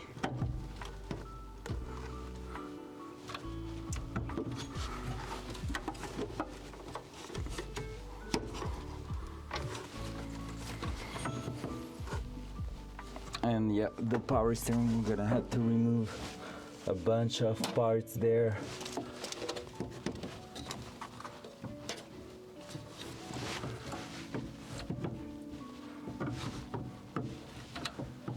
Like we're gonna have to unclamp it at some point.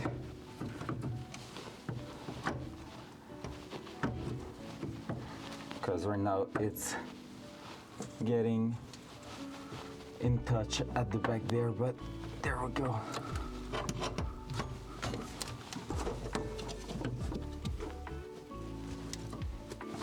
This is pretty much the proof it is working. So right there, basically we are right in the spot.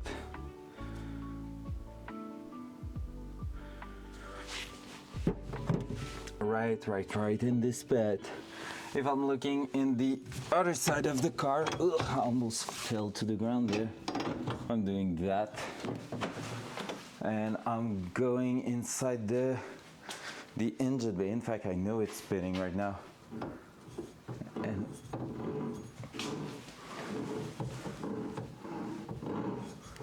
we have one weird sound right there. I don't know what that is. Oh, that's because it's not gripping to it. It's not spinning everything right there. There you go. That was a click we were expecting, in fact.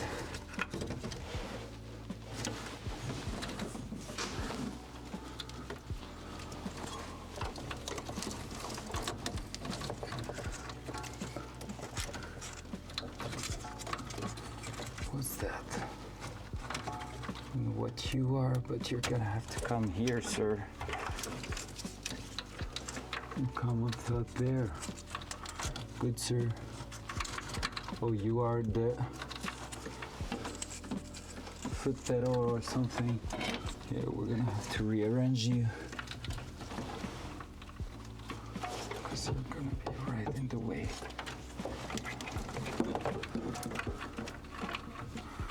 I'm gonna let everything connected in there for now. But we're gonna have stuff to rearrange on the wiring side of it. Oh my god. Here we go. I'm stuck.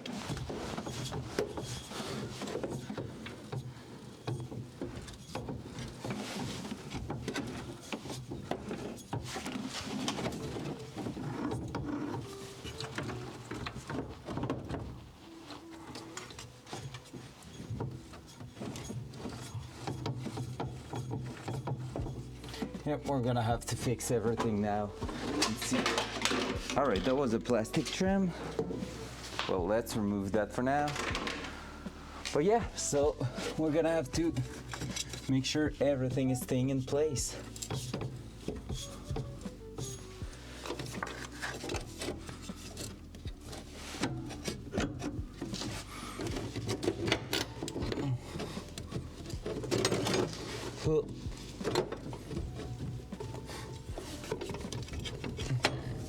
There we go.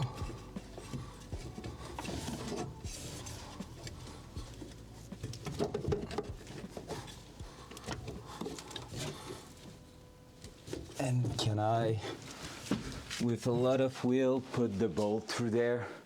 If I can, that's awesome, but I don't think I will, because that will mean I'm able to lock it in place. And then we're gonna see how good or bad we did towards mounting everything in place.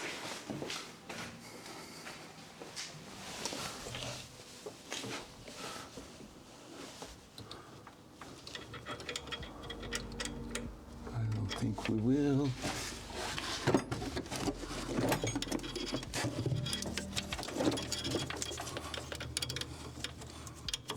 Yeah. We're gonna need just a little bit more connection in there. So that means trimming the back of the power steering unit. Oh, not cool, but not bad at all. There's way worse than that.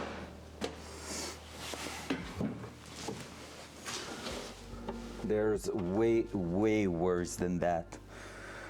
All right, we're gonna bring everything out of the car, and I think we're gonna final weld the half shaft, and from there we're gonna be working on that. I wonder if I'm doing a mistake there, but I don't think. I really don't think so. Because removing that, welding the entire thing, then removing this here and making sure they are able to plug together and put the bolt through there, and finally move on to just putting everything else in place, like making sure everything is in place and mounting the plate at the back, and we should be done with that. Yep, let's go. So let's move that back there.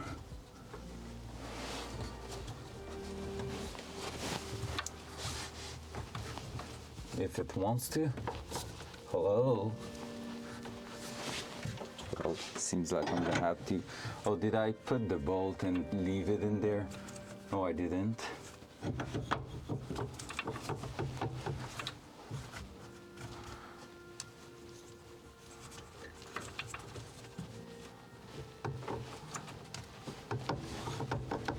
Yo, it got stuck in there.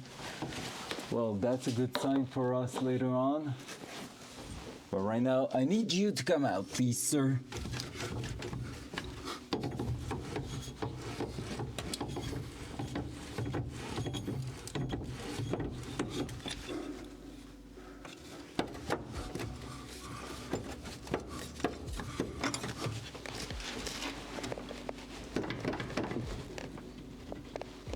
What? Okay, it did move. There we go. Whew. Hey, once it's in there, damn, that's impressive. All right, so we're gonna be able to final weld that. I'm hoping we won't have too much wobble for the mounting plate. However, we should be good to have a little bit without that being too much of a struggle. But yeah, that's gonna be something else. So that, let's remove also the power steering unit before starting to weld that. Oh, I'm saying that, but at the same time, that will allow us to let it cool down. So let's weld first. So that there, removing that, or in fact using that.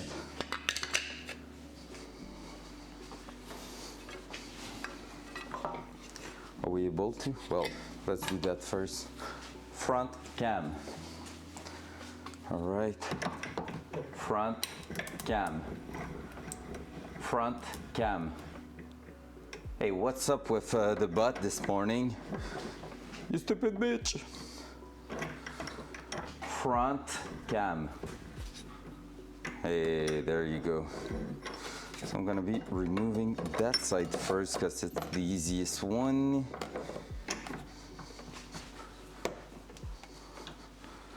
All right, that. So basically, I'm gonna be on the side there, and I'm gonna be just cutting the I'm just gonna be cutting the little ear, preventing me from welding weld in there. So once this is done, we're gonna be ready to move on and weld the entire thing to its final place. And then wish for the best.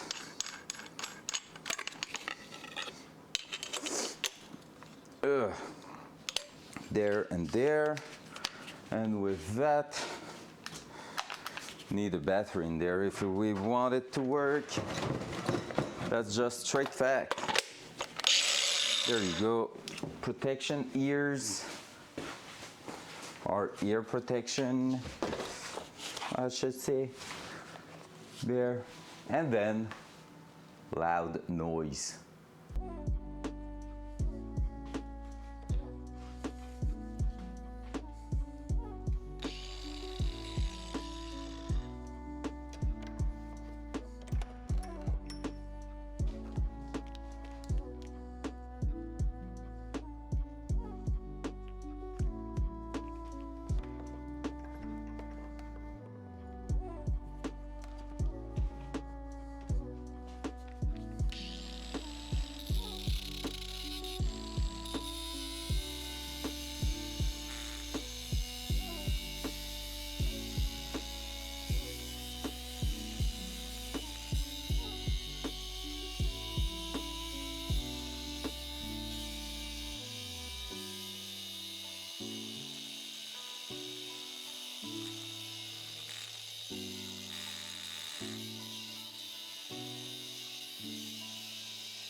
So we have our little parts ready to weld.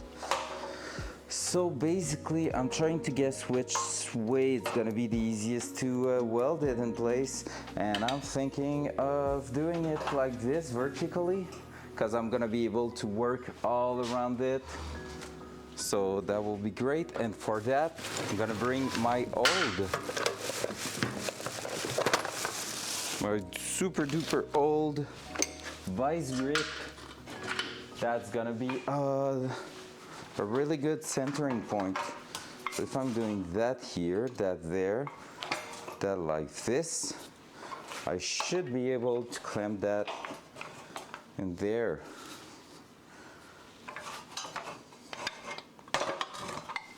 Let's do that like this. That's not really stable, right? There we go. That's a really good trick, by the way, if you have to weld something at some point, or like having a vice grip that you can just move around is probably the best. Like that. So now it's just staying in there, and I can just go ahead and even ground that to any place here, really, and it's gonna work like that. And now I can just go ahead and weld the shit out of it, because this is what we want. So again, I'm gonna make sure everything is super clean in here. I don't want to be messing around and like having a weld that is not well protected.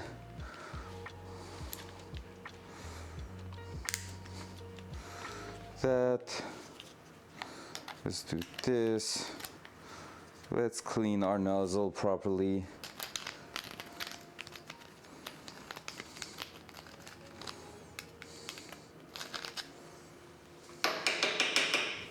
There we go. Make sure everything is holding tight. And we're not having any damage component in here. There we go. And closing that. And then full power, full wire, full gas.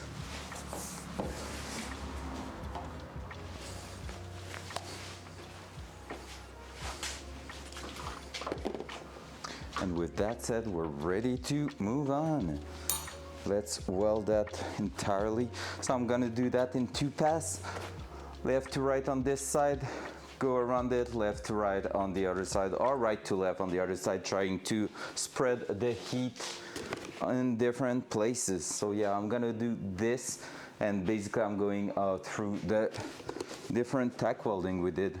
I'm gonna bring the cam here, because this is going to take at least a few seconds.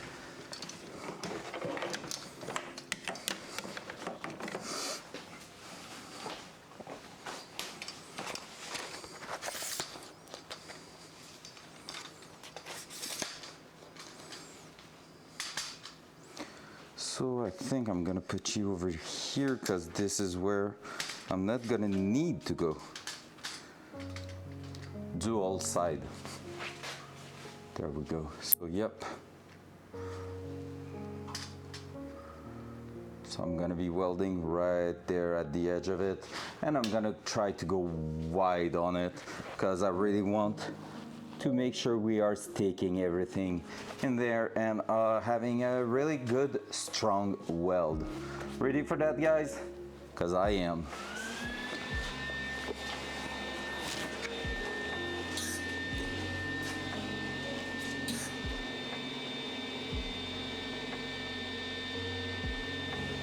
Try to do that this way and send it.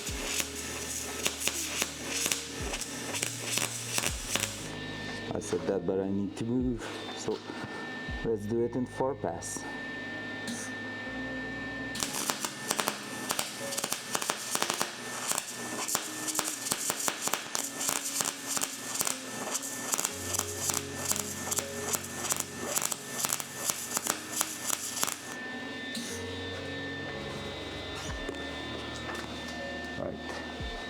Bulky but super deep, and I receive a bit of hot metal on me. I can feel it through the glove. Let's take care of that. Let's reset the wire. As you can see, there's quite a lot of heat going through there. We'll always need to take care to not overheat the top here, because there's the bearing surface. So let's keep going.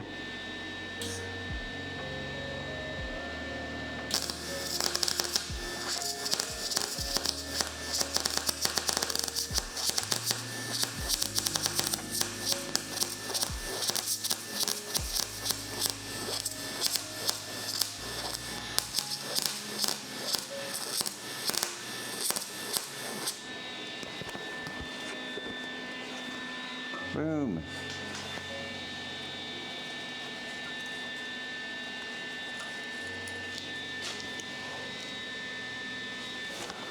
Well, there's one spot here I'm not happy with. Okay. And ground to that.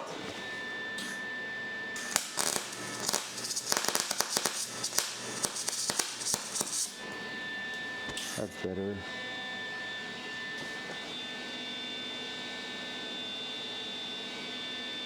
Are you okay with all the rest?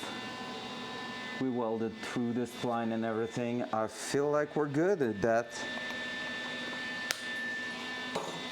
Let me see this once it is brushed. That was a lot of heat for that little piece there. So we're gonna make sure we are okay. Ugh. At least it's not smoking too much.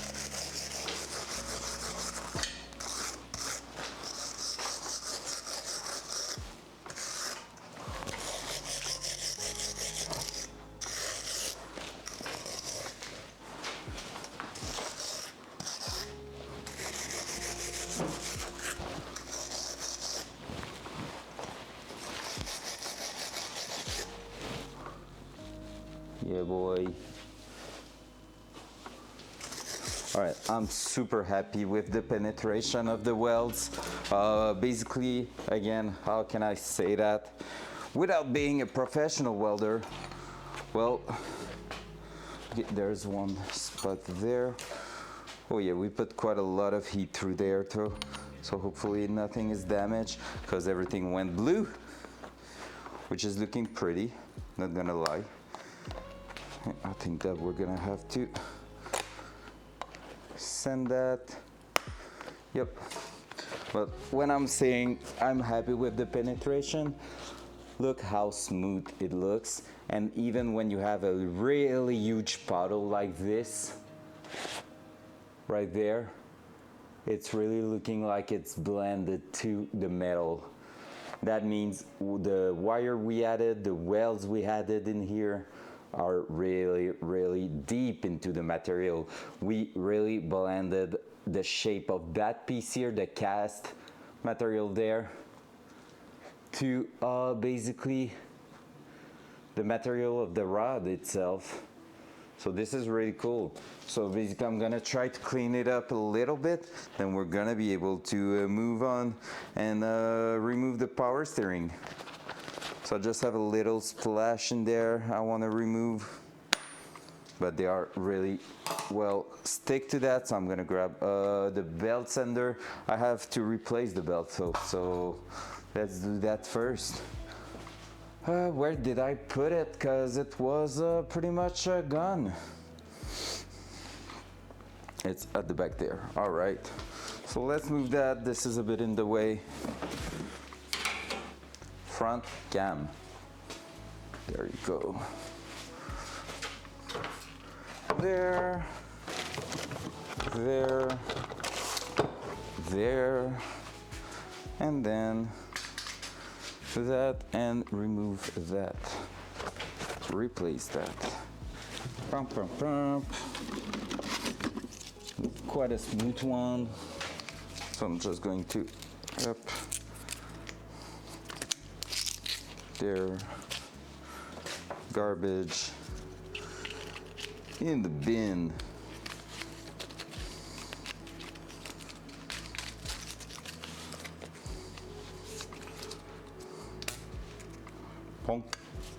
All right, let's just clean that up. Let's make sure I'm putting a glove again because I'm gonna be sedge if I don't, because it's gonna burn.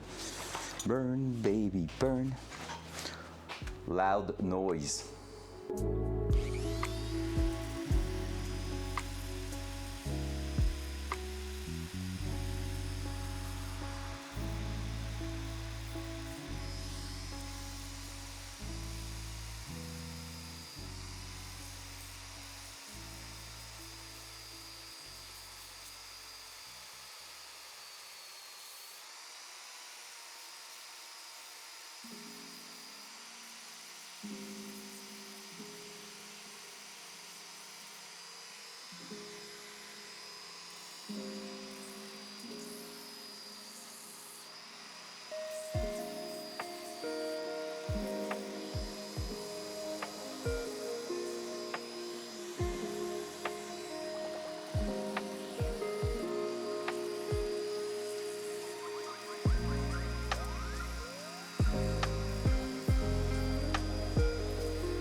All right, so this is done. This is working. So I was looking at the other cam. Oh yeah, so basically we are working pretty well there. It seems to be pretty straight. So I think we're gonna be good with that. So that's awesome. We're gonna leave that for cooling right there. And what else can we do during the meantime? You will say, but well, we're gonna remove the power steering unit, of course. Again, just because basically what we wanna do right there is to cut a little bit of the end shaft of the power steering unit, just so we can merge them together and put the bolt. So it's not that we have to remove a lot, but it was already flush with that flange there.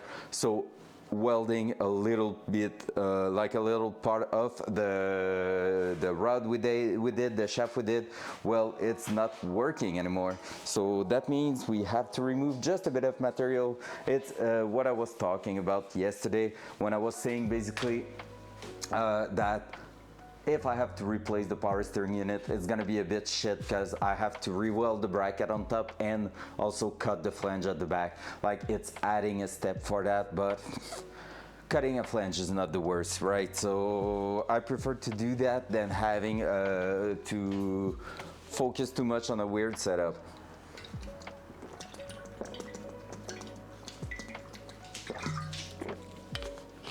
Water.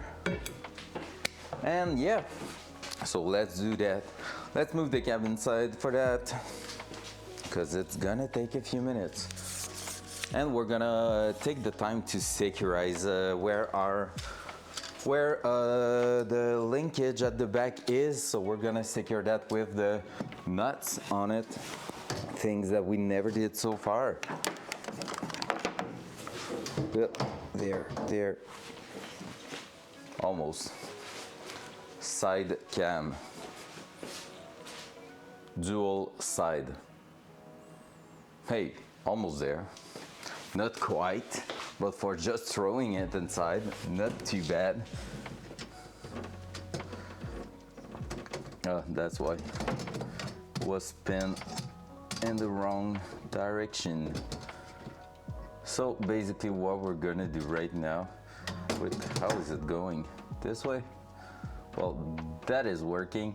So we're gonna be removing the entire unit right here. So just making sure that we are keeping everything in place, because otherwise everything we've done so far is gonna be lost. So for what we're doing, am I better with the one at the bottom there? I think I am. I'm gonna be removing only, no, I think the one at the top is easier. I'm gonna be removing only one part of the shaft there, and then same for the bracket in here. I'm probably just removing the bolt from the motor itself, which means everything's gonna be loose there, and it's not going to be a trouble. That I was saying I was going to 13 mil there. I'm gonna securize that. There are 14 on top. Well, I have the 14 with me.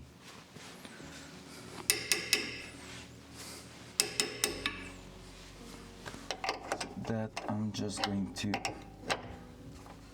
tighten it up, and I'm gonna do the same at the bottom, so this way we're not going to lose what we did there.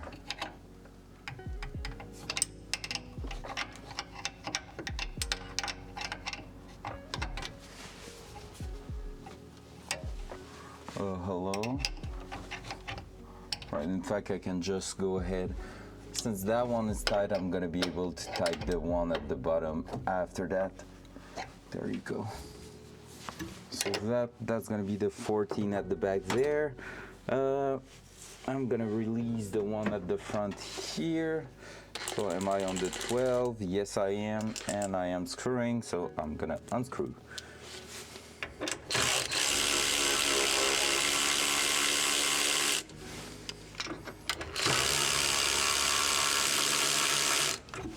There, that was a 12 too.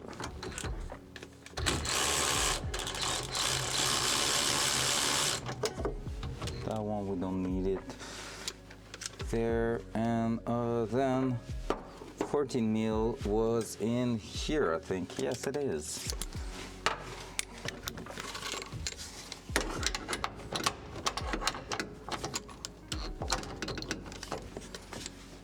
There, and 17 on this side.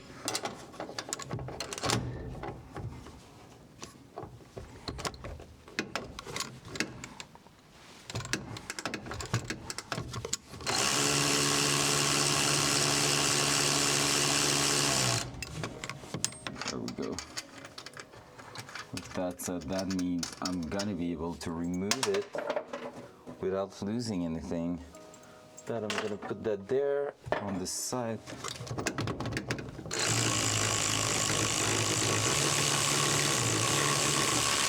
There we go. Boom. That's done, that's done. Just the front now.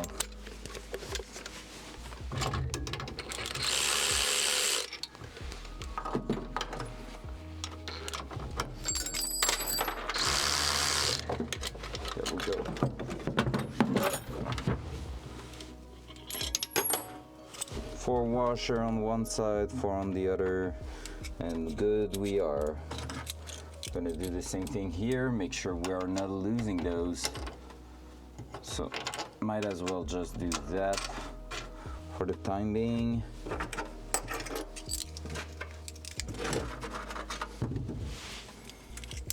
And we're gonna go back to the little workbench.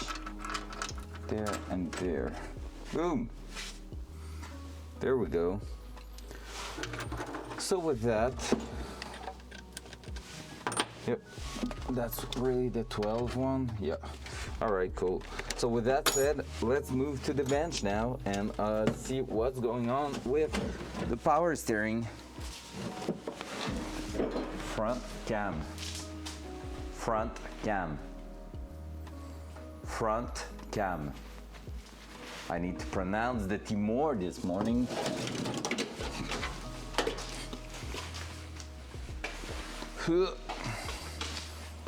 That's heavy.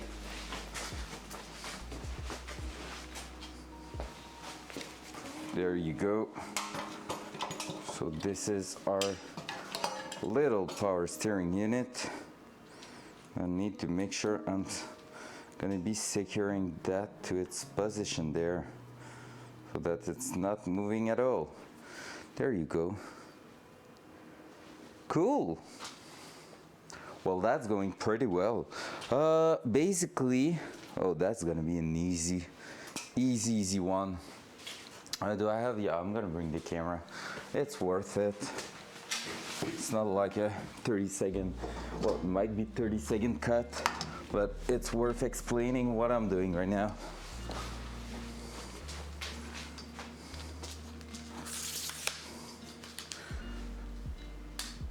Dual side. All right, so basically what are we looking at? At the end here, we need a bolt to secure the power steering, right? We need that to be like this basically, and holding it in place so it cannot move in and out. Well, this right now was supposed to be held in place with what we just welded to the other part. However, it needs to be pushed towards the end here, and it is stopping before because we pushed the shaft a little bit inside on the other part. It's now hitting against that. So basically we just need to cut that here a little bit, and that's gonna be an easy cut. Is there anything in there? Nope, that's just a machine shaft, so we just need to cut it straight and it's gonna work. And for the distance we need to cut it, well, that's not going to be a big deal to determine. I can already just slip that again, putting a glove like that, and that might not fit anymore because of the heat and the fact that we compressed it a little bit. So therefore this side here probably clamp it a little bit together. So let me bring a little flat screwdriver. I thought I had one in here. Maybe it's not in here. I saw it. Let me grab another one. I'm just going to twist it a little bit and make sure it's open as much as it's needing.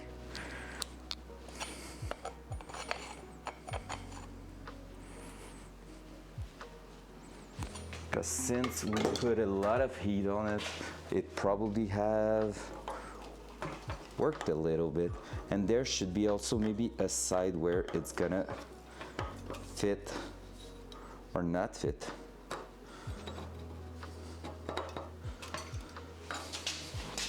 Do we have a flat spot there? No, we don't. We have a missing tooth, so. But I don't see it on this end either. All right, so we're just gonna need to open it up even more. That's my biggest fear, to basically go too far with the heat and break the pattern in there, which will basically end up in being a problem for just making it work.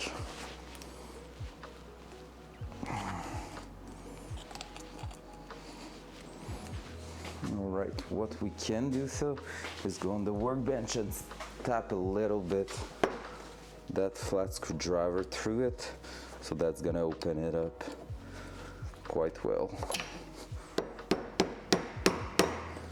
There you go. I don't need to go too far with it, just enough so it's slipping in.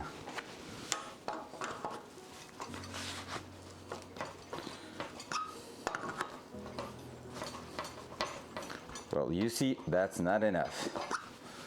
So we're just trying to do that before because we want to determine how much we need to cut there. And when it was only tack weld that it was working, so we know it's gonna be working.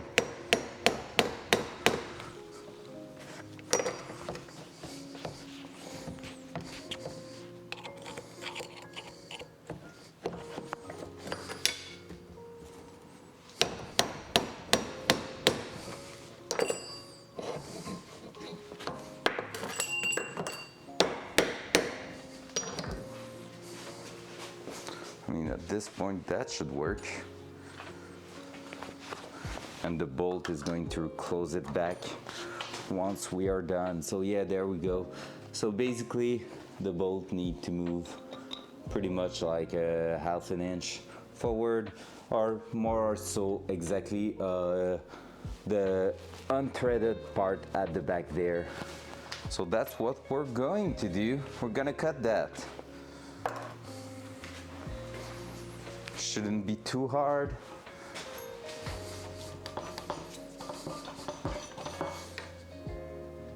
It's still pretty hot. Oh my god, please. Well, at least it's holding together pretty well.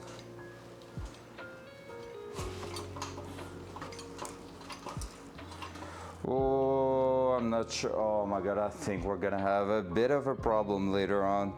It's not really straight in there. I'm gonna have to see. Maybe we're gonna have to rework everything. Oh, honestly, if I did so much work for absolutely nothing, that's gotta be a hard hit on the feels, but that happens. Because honestly, that's not straight enough, I'm pretty sure.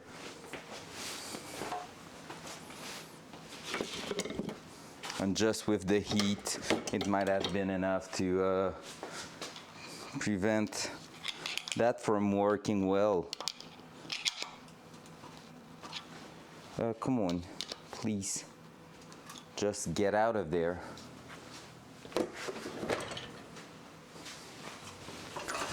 There you go. All right.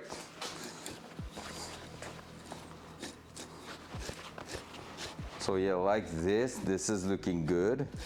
However, when you're looking at it, when spinning the power steering itself, it doesn't look that good. So we're gonna have to see, because I feel like there's gonna be a wobble in there, and a wobble is bad.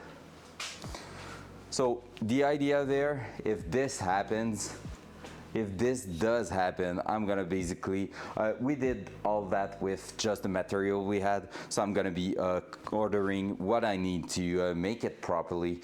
So that will mean front cam. Front cam. That will mean basically ordering a part bolting to that, to the power steering of the Subaru. Honestly, I feel like that wobble could have been prevented if we had kept that universal joint in there, because that will have been able to compensate for it. So if that was just doing that little bit when turning, it would have been compensating for it, and I think it would not have been a huge matter since the end would have been solid. But hey, that's a mistake we made, I guess. With that said, we still have plenty of rod. The only part we basically bought was that here. So this is the only part we bought for the entire thing, I think. Yeah, I don't remember, like maybe the bracket there, but that's reusable. But for the half shaft, that's it. And basically we could be matching that with maybe some sort of a clamp or something going on top of both of them, and that would work, honestly. Like having a universal joint from here to the other side, that could work. So I'm not like mad. Let me guess, is this the same thread? If it is, we might have a try number 2. That will be awesome. If the other side of Subaru is working on there too, I'm not doing MSUR. But yeah, if this is working, we might have a second try. It is. Yep, it's going right there. Okay, we might eventually have a second try. Right there. Because I could be using that. And now it's just a bit rust inside there. I'm gonna try to put a bit of lube and just test it, because if it's working, we're gravy.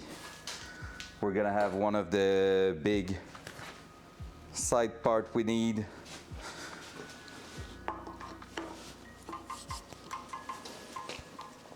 All right, come on. I think there will be a way to make it fit there. because it seems to be wanting to. I'm just not able because it's a bit too rust in the middle. So it's not going fully through that. But I think it would.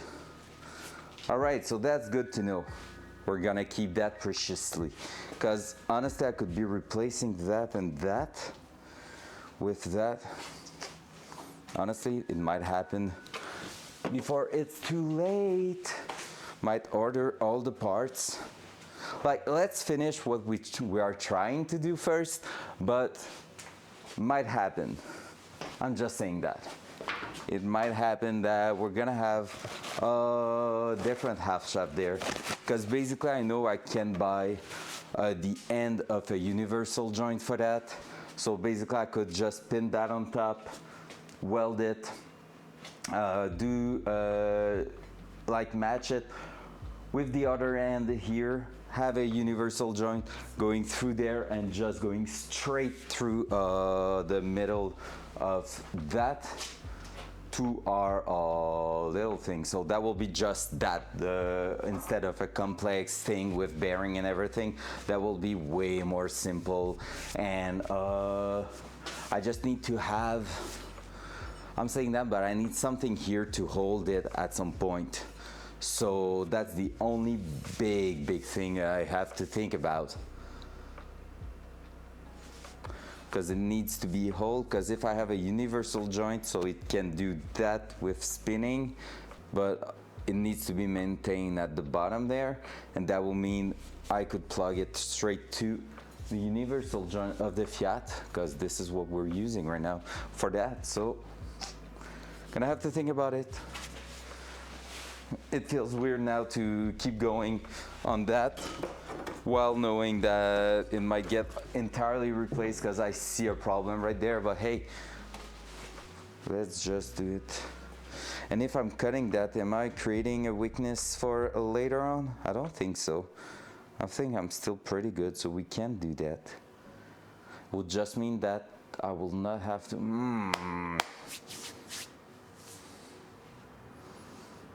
All right, that's gonna be a 5-minute breaks where I'm gonna be thinking about it, looking on the internet. So basically what I wanna look at is just that. I'm gonna do that so I'm not like completely out of cam. That. What I wanna do is to know if there is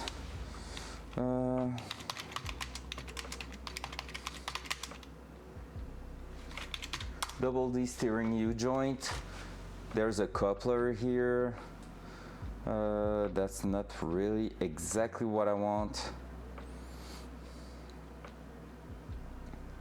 Is it a 3/4? Okay, that's for that.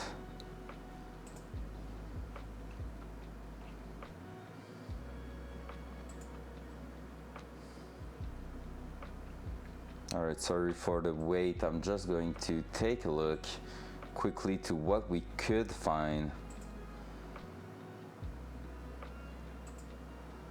That's interesting. Okay, and double D steering shaft firewall. If I can have something going through, for that going through the firewall, that will be fire, to be fair.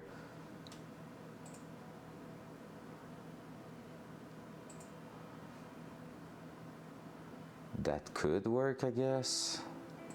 Not a fan. I'm gonna have to take a look at what kind of shaft we have, but that could work. Hey, they are oh, that one's not so bad. Steering shaft support bearing, that's the name. Because that's what we need, basically, a support bearing, makes sense. Hello, keyboard. Support bearing. Honestly, if I find something working in there for what we need, I don't know what we're gonna do right now.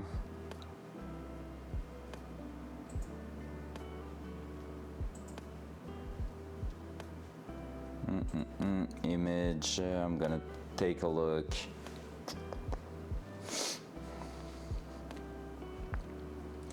I have a coupler there. There I could see what kind of shaft that is, measuring it.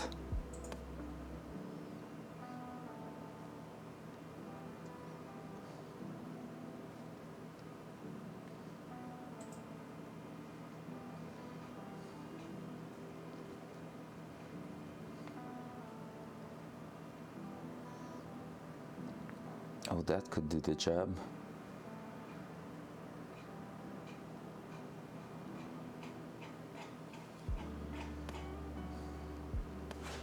That will be way better and way safer, I guess. Yup.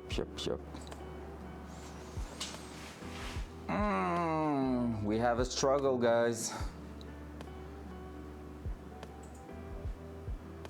We have a big struggle there to decide whether or not we're going with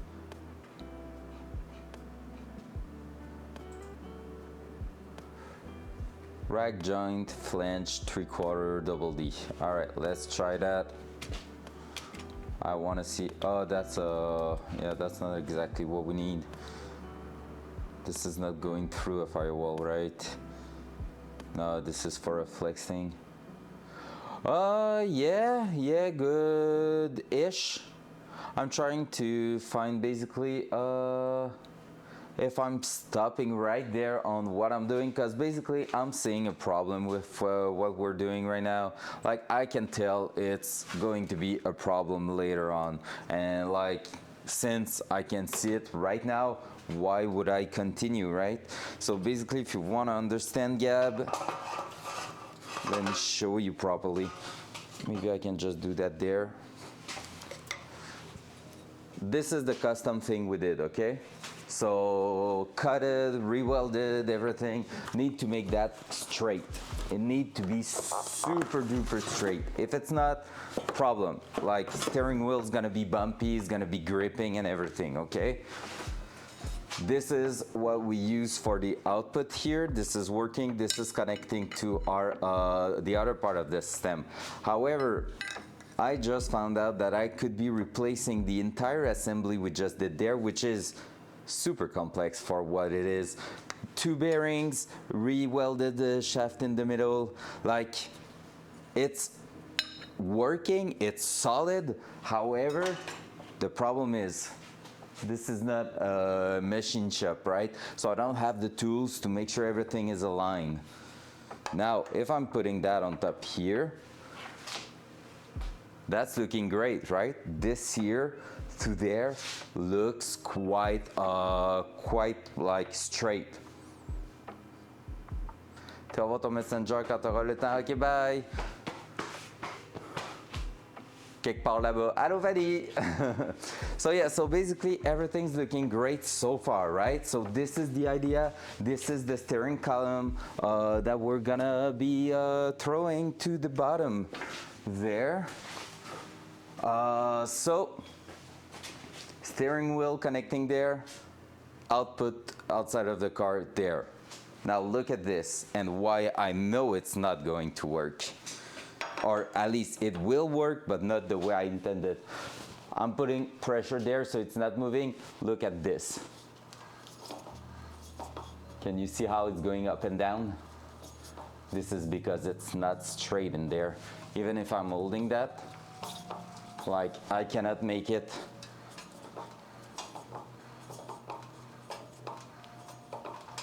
Yep, we can see it go up and down. And therefore, that means if I had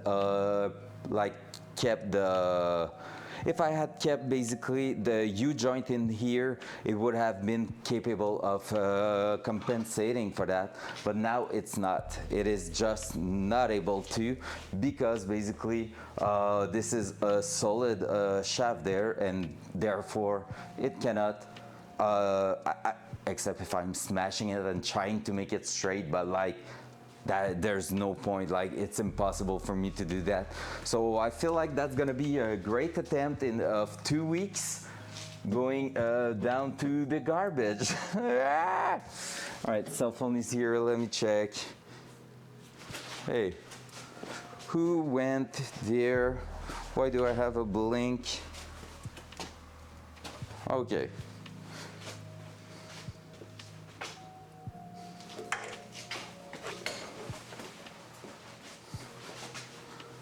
All right, what's that? There's a voice message, I hate that. Okay, be right back, guys. I'm just going to mute.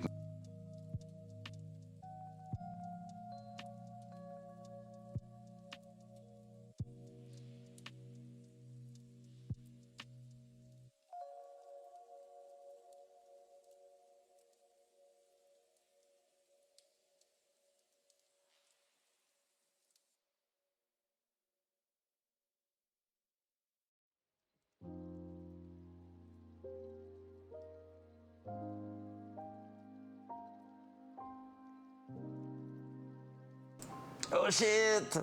What the fuck, Fadi? Damn! Ce serait fou. Ça serait à vérifier en fait. Regardez. En fait, je vais l'écrire là.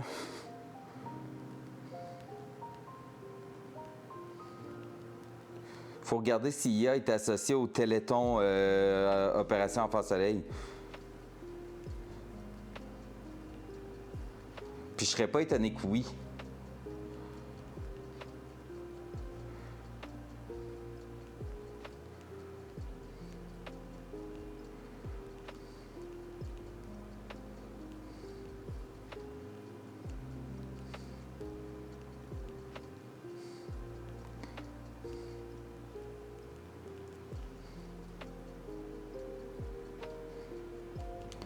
Enfant Soleil au besoin. Easy. Fait que ça serait potentiellement doable. Damn, that will be sick, but I don't want to go on stage. Well. So yeah, so basically if we're coming back to that, because that was a really something I needed to look at, because that's for Extra Live coming in 2 weeks, so that's gonna be pretty awesome. But yeah, basically back to that, this is not working, this is not straight, this is not the right thing to do, and I know it, and since I know it, I cannot do it like this. It's just against my will to make that car near perfect. So pretty much I think that's gonna be on hold for now, and we're gonna have to do something else in the car, but that's not helping me with just being able to push the car outside of the garage. And this is this is like, it's been almost 2 months that car is stalled on the hoist, and yeah, I know it's part of the game, but holy crap, I want to see that progress and be back on its wheel again. However, we can still pretty much work on the steering rack, trying to complete that, so that's gonna be a thing doable. But right now, I think we're gonna be removing that from here, like there, and we're gonna be counting the number of spline we have in there, just because I'm gonna need that. I'm gonna try to buy a universal joint going from the Subaru number of spline there, so I need to take the measurement of the shaft and the number of spline to double D 3/4, I think that one is. Let me check. Is it written somewhere? Yeah, this is some 3/4 double D steering shaft, and therefore from there 24 inches minus 2, let's say, and with that we could be doing a universal joint there with a coupler, so this could move like this, but then use that plate to put basically a bearing through there, like holding that there in the middle and spinning with it. So that's a thing, that is something I know is doable, and that will mean just one super simple steel shaft going from behind the power steering unit to the half shaft in there. Bing, bang, boom, super simple, no more complex stuff. To be fair, it's sad but I'm not mad.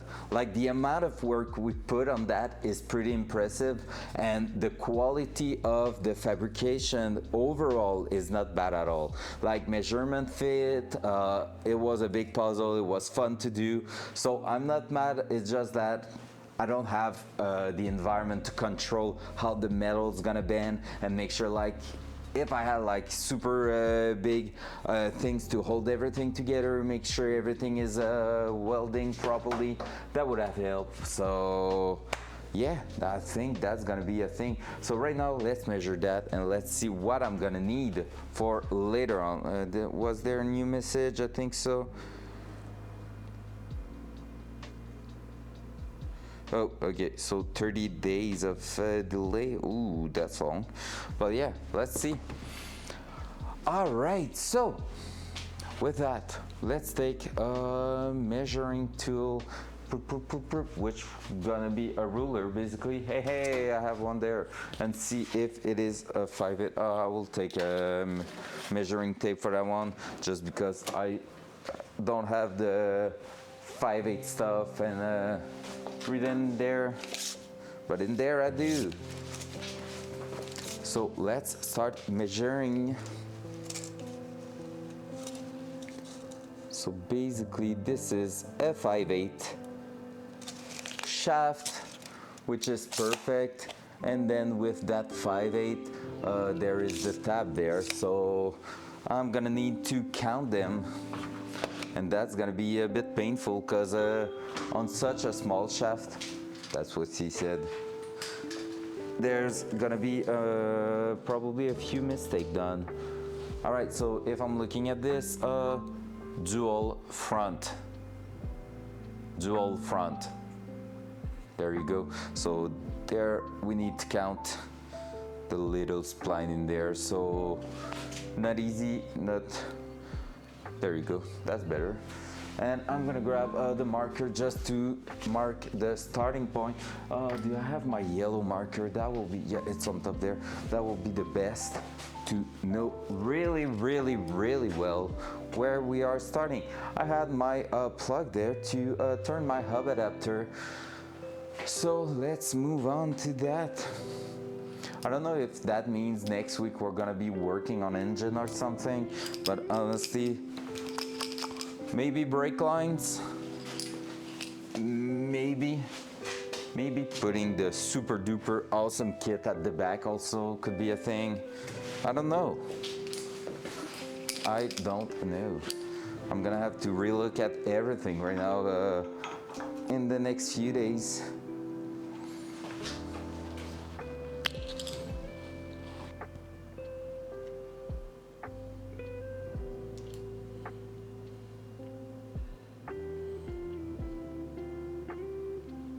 So that yellow one's gonna be the first one, or the last one, let's say the first one.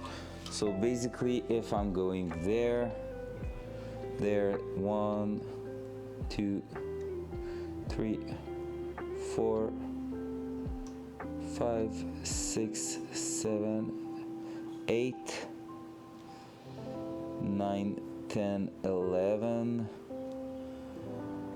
12, 13, 14.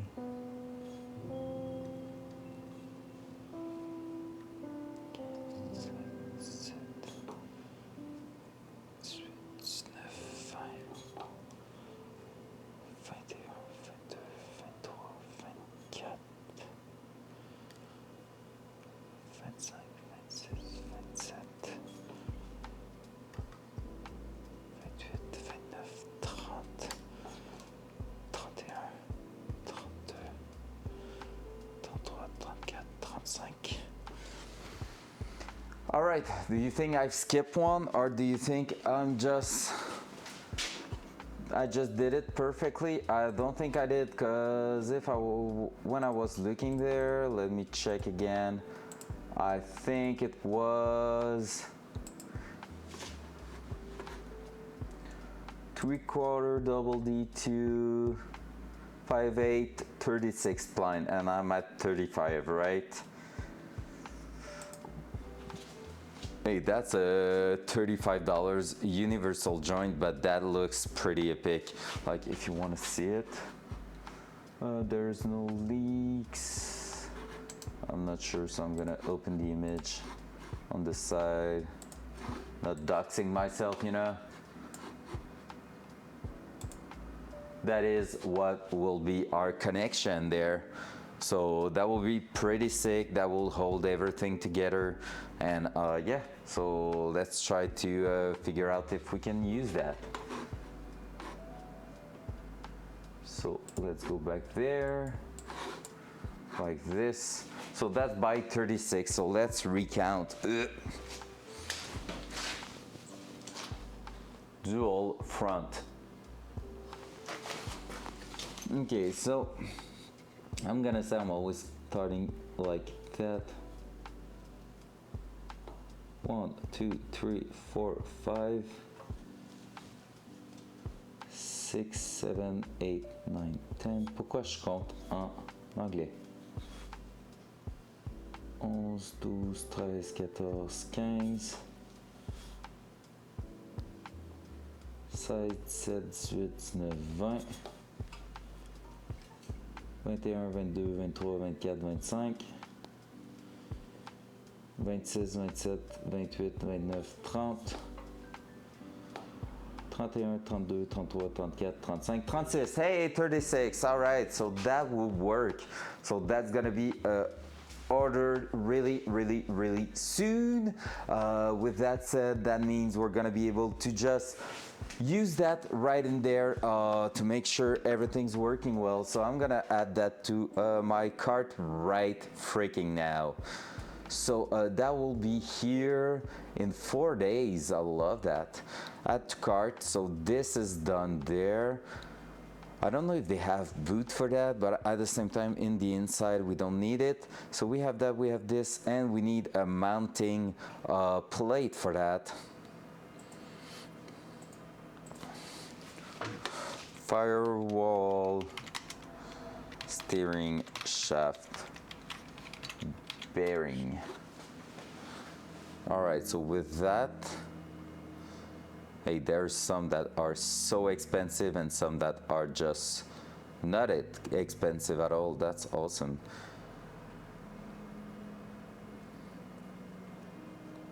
With that, I'm gonna look for an adapter maybe. Steering shaft 3/4 DD adapter. Is there anything on Amazon?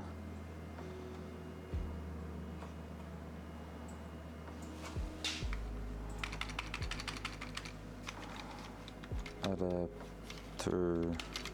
Just because I'm seeing some thick metal adapter that looks pretty cool and will basically make it round and solid.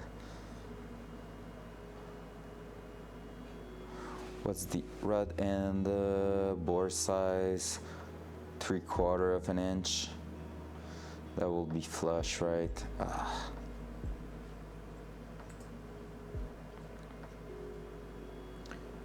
I would love to have a bearing that has the shape of a double D at the middle. That will be just insanely good. Okay, that's working like this, like that.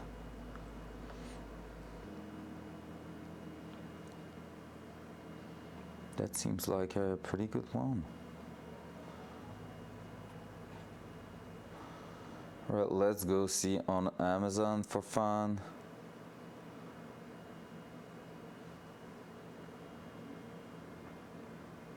Wait, what? That seems like exactly what we need. Is it though? That seems like a really sketch place to order. What's that? SRP firewall for steering shaft. Not really precise.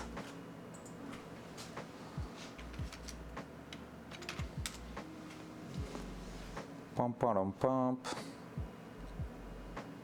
I wonder why it's not something that seems to be done by anyone.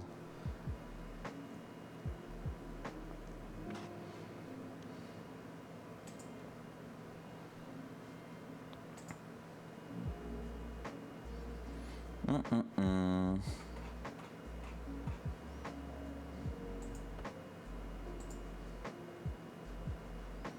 right, if I'm doing 3/4 DD sleeve,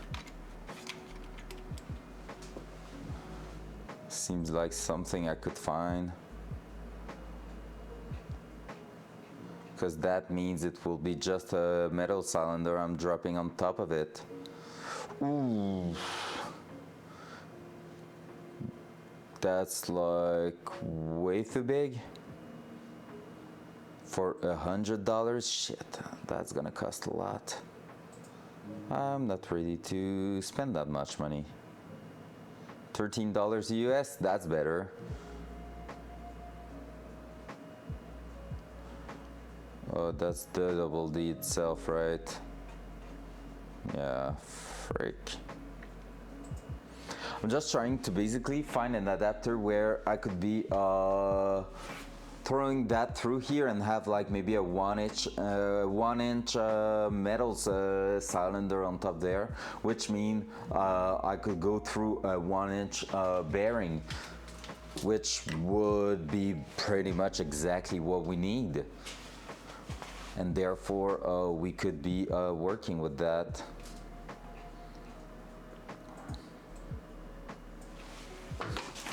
Three-quarter double D bearing sleeve. I don't think a bearing sleeve is what we need. I don't think, no. Just gonna go with steering shaft bearing. I think we already done that, but let's take a look again. That will be working. That will be working. Let's go shopping on Google. Hey, that's quite hard to find everything we need, eh?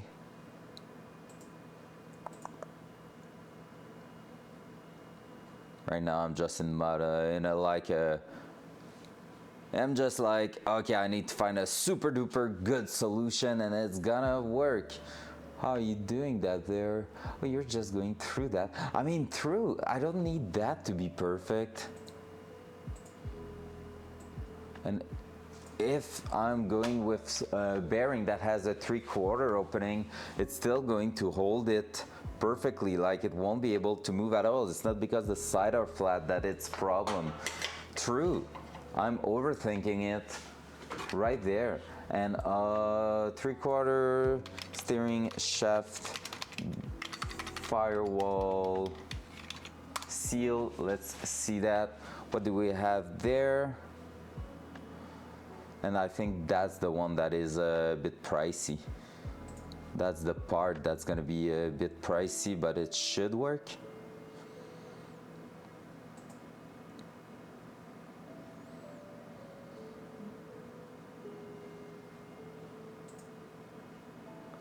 That seems like a good one. Currently unavailable. Well, sucks to be me. And we will be basically modifying that only. That will be cool. That will be awesome. Just changing that to make it work well, that will be just perfect. I thought I had one. Yeah, it's $62 for that. Ugh. I mean, it will do the job, but damn. Alright, again, for those joining, we are I am actually looking for steering shaft, like protection boot and stuff like that, just to make sure everything is working in here. So I'm just looking for a bearing and having something to connect at the top there, because what we did in the last 4 days or so is not working. Part of the game. I knew it was like something that could happen, but yeah, it's a hard hit, not gonna lie. 3/4 double D bearing, firewall bearing, that seems to work. That seems like a really good one. currently unavailable. So let's move to another one then. The only thing is that these bearings need they are not like a pivot. There's no ball pivot or anything, but that makes sense. Oh no, because it will be yeah, it could be twisting, so I'm gonna have to match the angle here. That's gonna be a tough one. Can I just buy a bearing and basically put it through there, you think? Like if I'm releasing that here, if I'm taking the measurement, maybe I could press a bearing through that and all our angle would fit.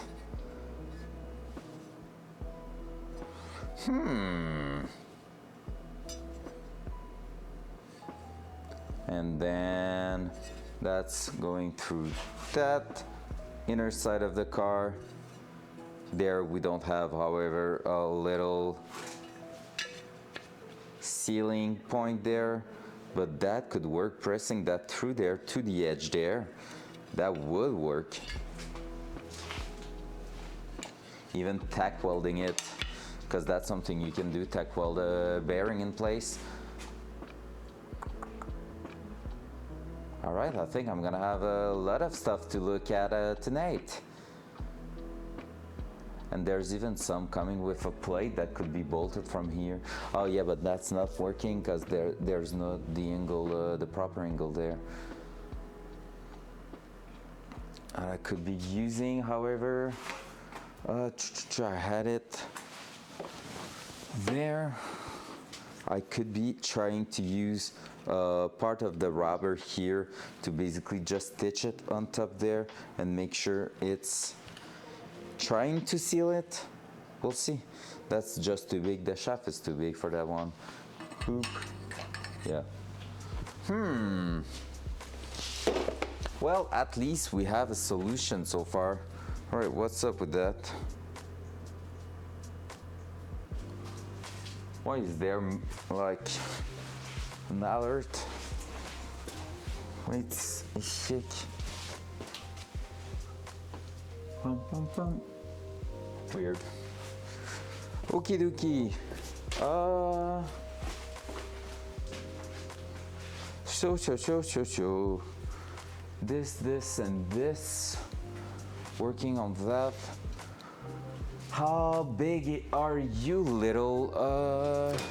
I was a little shitter. All right. What's the inner measurement of that? That's 1.5 outer diameter for the bearing and like 3/4 at the center. Well, I think I'm gonna be going and making sure we're having everything. Yeah, we're honestly, all right, I'm saying it. I'm buying the freaking part, slipping on top there. We're gonna see how good it is. We're gonna be cutting that to the proper measurement from the back here to, well, into the thing to that half shaft there. And we're gonna be mounting that through a custom bearing mounted. And I feel like the thing I'm gonna do, I want to take a look. All right, let me check if that exists. If anyone in the chat know about something like that, well done, weld on bearing or something that will be called like that. Well done bearing. There is some bearings that can be well done. Uniball weld cup. Yeah, that's not exactly what I want. Oh, but there's thick bearings that could do. Like some super long bearings. Like, look at this. Something like that if we're putting that through, that's not the right measurement, but basically what I mean with that is if we're going through that with a really long bearing that will be lined up forever and clamp that in there, GG, that will work. One bearing holding everything together, allowing movement left to right, like on itself without moving left to right. Mwah. Just perfect. Because I don't think there is a real well done bearing. So I'm gonna try to find bearings for what we need. So it's 1.5 inch bearing with a 3/4 center bearing thing. I can buy just a few of them and stack them together also. 1.5 round bore by 3.5 inches. Oh no, okay, so it's a 3/4 bearing. 3/4 bearing that I need with a 1.5 other diameter. 1 3/8 close, 1 5/8 too much, but that would have worked.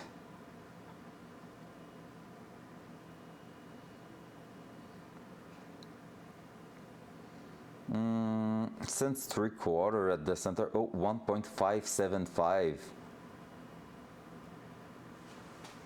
and 1/2 inch thick. Oh, it's going in so long though, because this is coming from a made in China store, like from a store in China. So yeah, all right, I'm gonna do 3/4. In fact, only 1.5 and see if bearing, not tube.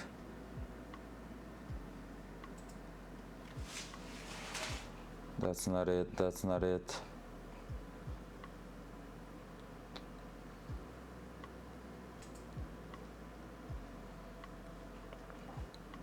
The one I had just before was not bad at all. How thick are you? Precision Performance ball bearing 1.38. That's just a touch too small. That's gonna slip in there. I would like to press it, not to smash it in place. All right, I feel like that's gonna be something I'm gonna have to look on the internet by myself. Oh my god, now that's like a proper bug for me, because what are we going to do in the next few days? Not like there's stuff like we are lacking of job on the car, just like I was trying to get that thing done. So yeah, what are we going to do? I feel like we could try to tackle down the helicoil on the steering rack, so that will be one good thing to do. Then after that, yeah, like brake lines, waiting for that, because I cannot start really the engine in here before having the car outside of the garage, because I want to have the place, I want to put the tables, I want to be able to clean everything, make sure there's like less dust, less stuff laying around, and I just want to make sure I have everything well placed, because I want to be able to put a table in front here and basically work the engine really well with a really good setup. So because that's going to be a critical part to do, obviously. So yeah, I want that car, whoop, that was dangerous, I want that car to be basically outside of the garage for that, but for that we need the wheels to be holding together and being able to turn it to park it and push it in and out. So with that said, we're not there just yet. However, I feel like now we have a plan. That part here, $40, it's all good, we're gonna do that. Then that's gonna be connected to that right there. Having a U-joint at the back there is gonna allow us to prevent any kind of wobble, and then this is going to go through that like this basically, and with that there's gonna be a bearing preventing it from moving anywhere. So we have not lost everything today that we have done. Basically the angle we managed to set is going to stay, the length of that is going to stay also, and the mounting plate here is going to stay the same, and we're just gonna have to move it where it wants to be. So basically once the bearings in there, we're gonna be able to just go forward and backward. We're not going to be able to move it, like to twist it like this or like that. So it's gonna stay straight, and we're gonna be able to do that. I'm gonna try to buy 2 bearings, to be fair, depending on how long I have at the top there, but maybe trying to have 2 of them and put them in there, and maybe GB weld them, which is like, for those who don't know, GB weld is just a really strong glue that you can put in there, and like on the other side, and that will mean everything will be stuck in there forever. Well, not forever, you can always remove something when it comes to glue, but it's just really hard. Hair are messy. And yes, so that will work. 3/4 inch there, that will mean no movement, everything spinning on itself. That's good. And I'm also going to try to find something we could put somewhere in there to make a boot for that to get out of there. In fact, let's see. One thing we can maybe use is this one here. I just need to remove that little clamp. But let me try to see if I can grab that plier over there, because there's the boot in here I'm supposed to change, because we're gonna be changing the inner tie rod. Technically, I don't know if it's going to work the way I intend it to work, but hopefully it will. Hopefully it's gonna be better than the steering column. All right, please just release yourself, sir. All right, I don't want to be crushing any wires, so please stay there.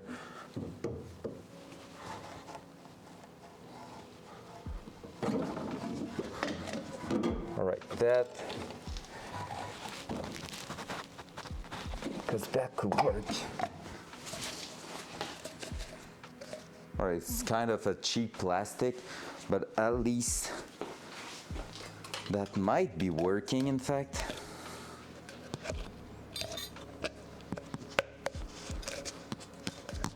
If I'm removing the first step, I think that could work.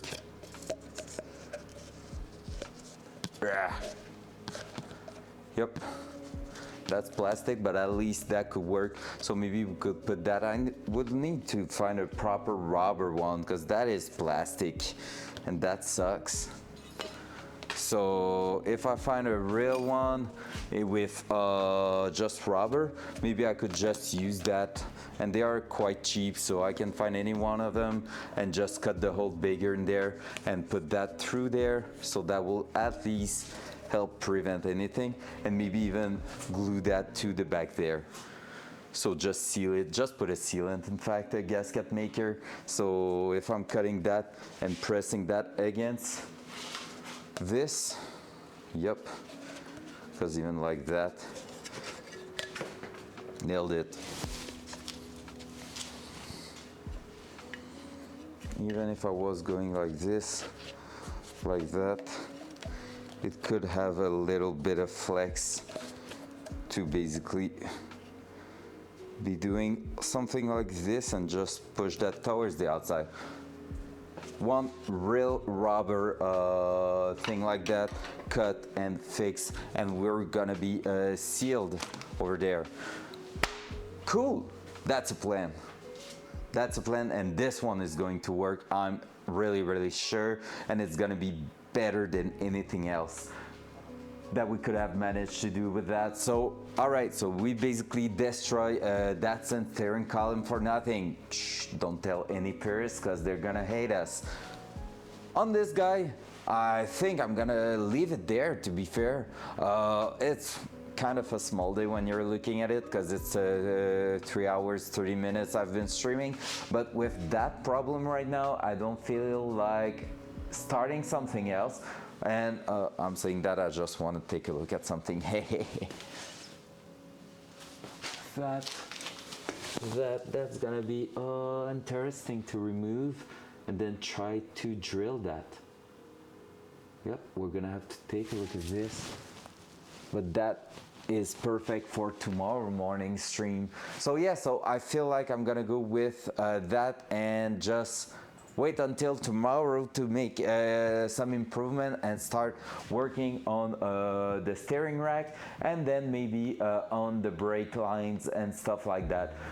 Just because basically, yeah, right now I don't feel like starting anything else, and I just want to go while it's fresh in my mind and start buying the stuff we need for that, because hopefully everything's gonna be here by next week, which will mean we can just manage to finalize that, because the bottom part there is really cool. Everything is done there. In fact, yeah, let's do that, because basically with everything there, if we manage to put the helicoil at the bottom, like at the bottom there, we're gonna be able to basically, yeah, re-put all the because I want to say it, all the cross member setup. That's what I was looking for. All the golden part are gonna be back in place, and we're gonna be able to rearrange everything there, and the half shaft will be the last thing. We have a plan now. Tomorrow morning, 9:30 for real this time, I'm gonna be back, and I'm gonna be working on reassembling the front end. If we are able to drill the steering rack with these helicoil in here, and for those who don't know what helicoil is, sneak peek there. Wow! So basically they are rethreading a hole, so we're gonna try to do that tomorrow, hoping that our drill bit is going to be strong enough, and if not, we're gonna find the exact same in my kit there. Hopefully I have. Why not look right away on it, right? Like, why would I wait? Let's take a look before leaving. So this is the drill bit we're gonna try to use tomorrow. It's weird, it's painted. And do I have something as big as that? No, I don't. Wow, that is thick. That is freaking thick. What is the size of that? It says 16.5 HS, I think. I don't know if it feels cheap or not. Hopefully it's not, because we need that to work. I'm saying this one, but do I have a thicker one? This one, is it the biggest? Yes, it's the biggest of my kit. All right, so this tomorrow